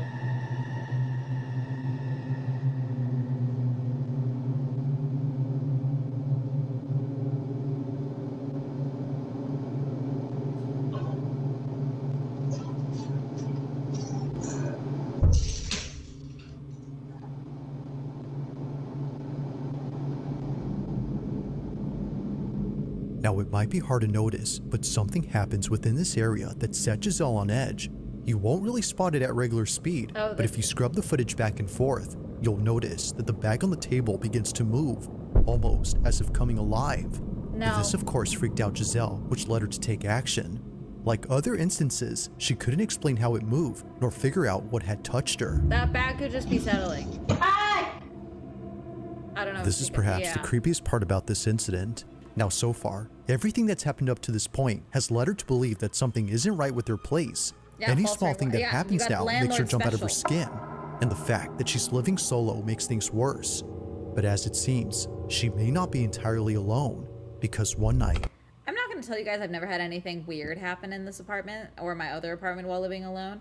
But you know what it usually is? I have undiagnosed ADHD and I forgot how I set something and it moved because it was unsturdy or something. You know, like I have a dog, you know, like that causes things to move and fall. Like dishes settling in the sink makes them move and it makes me jump, you know.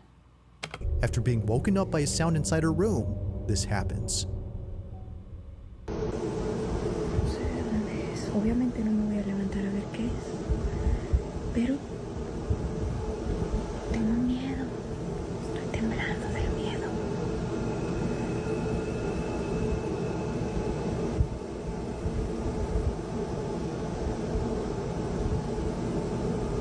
Si pasa... No mames. If it moves, you got me. If it moves, I'm on board. I'm on board with haunting if it moves. If it moves, I'm on board. No mames. Creo que hay alguien atrás de la puerta. O algo. Tengo miedo. Tengo miedo. Ah! I don't like that. I don't like that. I don't like that. That looks like a Pero boob. salí corriendo de ahí porque ya no puedo. Ya no puedo. Ya no sé qué hacer. That looks like a boob. I don't like that. Son las 4 de la mañana. I don't even know if it was Pero a ghost. sé que había algo ahí. Sé que miré But that algo looks y like no a estoy boob. loca. I don't like that. No I don't estoy like that. loca. Human. Tengo que Otherwise, entrar a I don't like trabajar al it. rato y no he dormido nada. Estoy nerviosa, estoy... no sé. No sé qué... It now becomes clear as to why Giselle was so freaked out in this video. It wasn't just whatever this was that was at her door, but all the stuff before it that finally made her snap. Already feeling on edge, she bolts out of her room and pays no attention to the black shape at her door, not knowing if it was still there or not. She just wanted to get out of there as soon as possible, so she hops in her car and drives all the way to her job before parking outside and clocking in hours later. Let's see. Now when she came back home eventually, she didn't find anything around her door to explain what she saw Being a last human night. is scarier than anything It was else. gone, as if Exactly. nothing had been there in the first place. But as her video shows, something was clearly there. From capturing things moving by themselves to recording moments where she felt a presence, Giselle has documented what she believes is clear evidence of Yeah, an I don't like uninvited this. guest making itself at home. But of course, what do you think? While there haven't been So any scared other she strange went to happenings work. since then, she continues to look closely at these videos, hoping to find something in them that explains them. But for now, it remains unknown as to what exactly is happening inside her apartment. As always, let me know your thoughts on this one. What even happened with that one? I still don't know what happened with that one. If With you her at caught the something stove. creepy on camera, or if there's any ghost videos you'd like me to check That you out knowing and is include in the scarier next than a ghost. compilation, Exactly. you can send them over to scaryvideos444 No. at gmail.com. At roughly 11:40 p.m. on a Sunday night, two I don't nurses like- working the night shift at a dialysis I don't like what it looks like. All three of them are looking at something that stresses me out. clinic are getting a patient ready to go home. It's just about closing time, and only one patient is left to be sent home via the pickup area that's outside the clinic. I don't But like just this. before heading out, something catches their attention. I don't like this.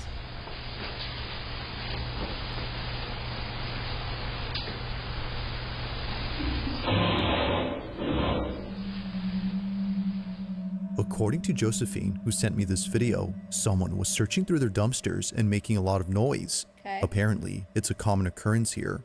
But this isn't the reason she sends me this video. At the same time that Josephine and her colleague were outside, something happens inside. Oh, I don't like that. Thankfully, the patient in this video was okay with Josephine sharing this video. They too felt it was necessary to show this footage to others, as otherwise no one would believe them. I don't like The this. following is what was caught.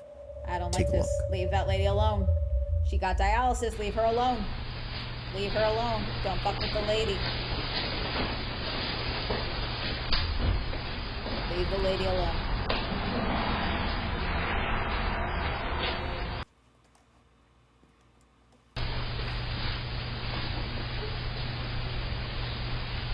I don't like this.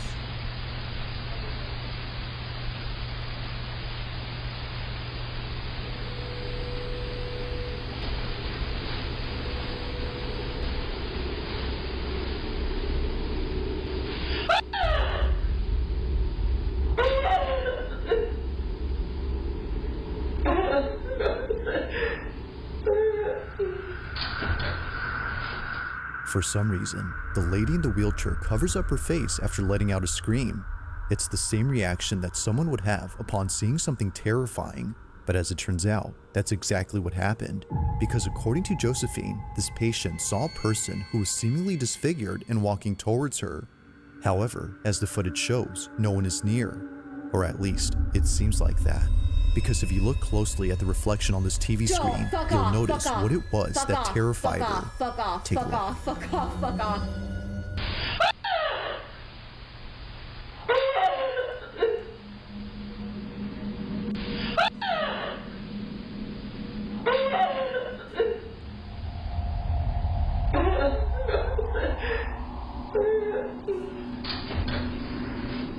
As it turns out, someone or something else had actually been present.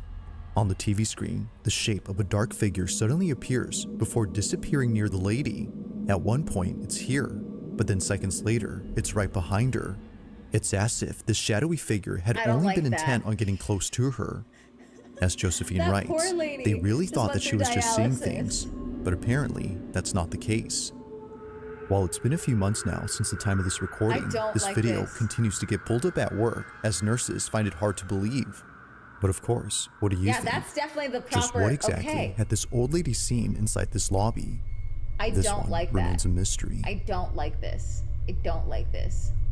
I don't like this. Thanks for watching. Thanks, and I Bob. hope you That really fucking irritated. That was really upsetting. Thank you so much. Anyways, I'm gonna leave y'all with that. Should we watch a fun video? Happy fun video. Hang on. Happy fun video. Animal videos get demonetized. Let's see.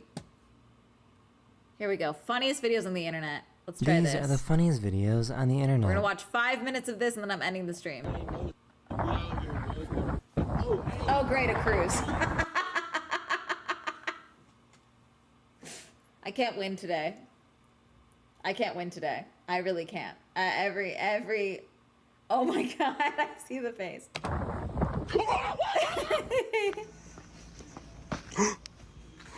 Among Us! Among Us!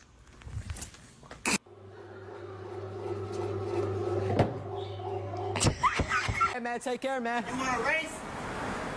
Nah. The cop's right there, man. Damn!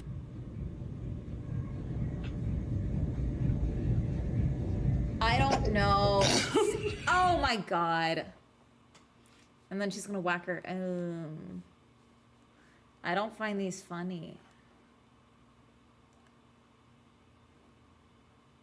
You laugh, restart. Okay, let's try it.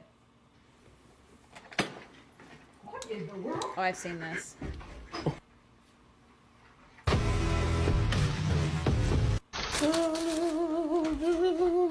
Sit. Gentle. Doggy. Oh my god.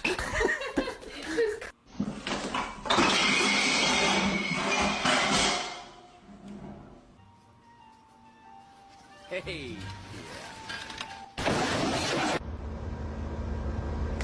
Hey! Don't do it. It's a cow. Life is good though. I want y'all to see that life is great. Your life is great. No? Oh. Here, you do it.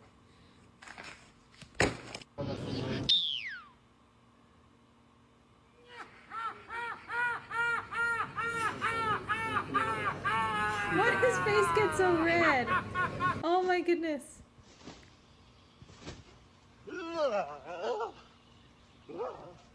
That was so majestic. Here comes the train.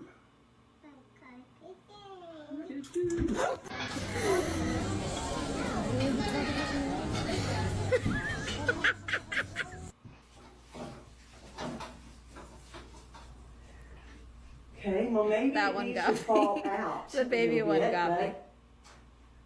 That's the tree. Cut. Okay, we'll just keep going.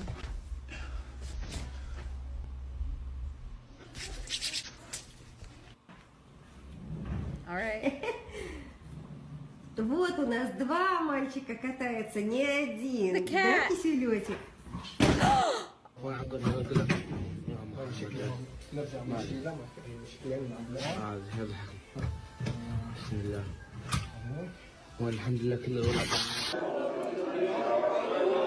Pizza.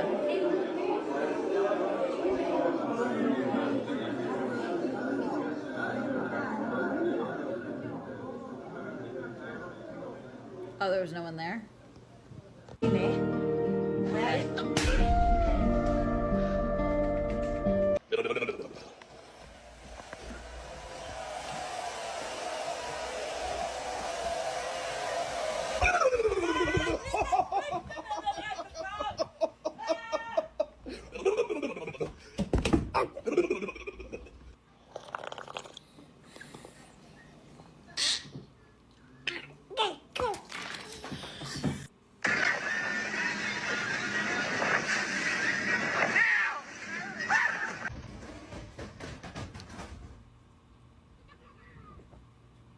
给大家看看什么是涡轮增压。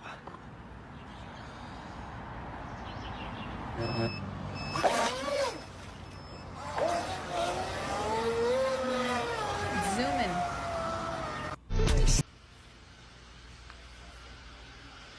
The cat trying to avoid the water. Oh no! Oh no! Oh no! Kitty, kitty! Kitty, you gotta go in the water. You gotta get a bath. Gotta get a bath, kitty. You did this to yourself. Mas não tem como errar, Jô. Mas não tem como errar.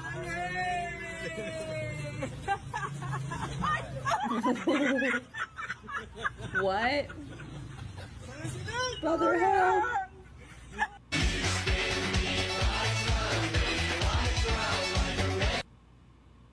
Axolotl. I don't think that sound worked that bad. Assistindo um futebol aqui de boa. Quando eu olho, os meus peixes também. The fish are watching. Uh-oh. Kitty. Okay, he's fine. Oh, it's gonna Estoy cansado, jefe. Cansado de tanto So this viajar is where you would hold the handle. gorrión en la lluvia. Be nice to the cat. Be nice to the cat. Be nice to the cat. I don't like this. I don't like this. Be nice to the kitty.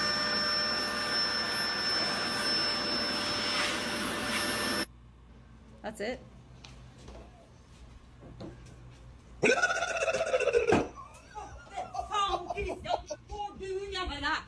This is silly.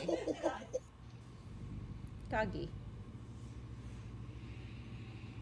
Other doggy.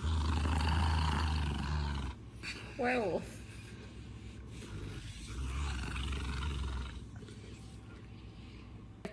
Kim Jong-un, he's ready to do something about it. Yeah, you tell him. You don't like him. Are you trying to make honeycomb? Trying to make honeycomb?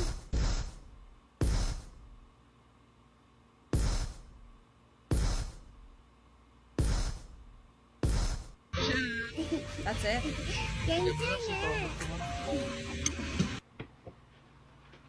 The handle's gonna break.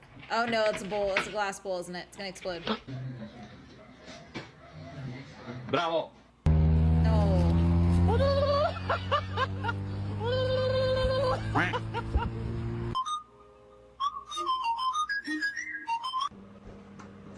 Not the bear.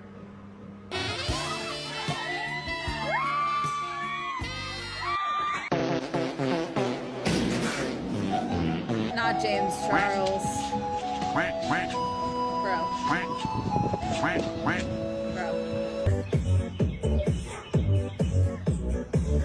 Everyone knows Michael Myers gets down.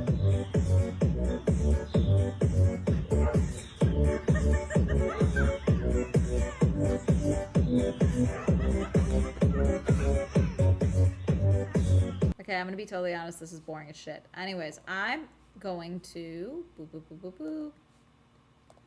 Okay, we're gonna raid out. Let me see who's live. Back to Twitch. Back to Twitch. Okay, Nandre's live. Oops. We're raiding Nandre. Whoops. Raid. Have fun. I will see y'all tomorrow. I have a basketball game tomorrow. I'm kidding, I don't. But you know that.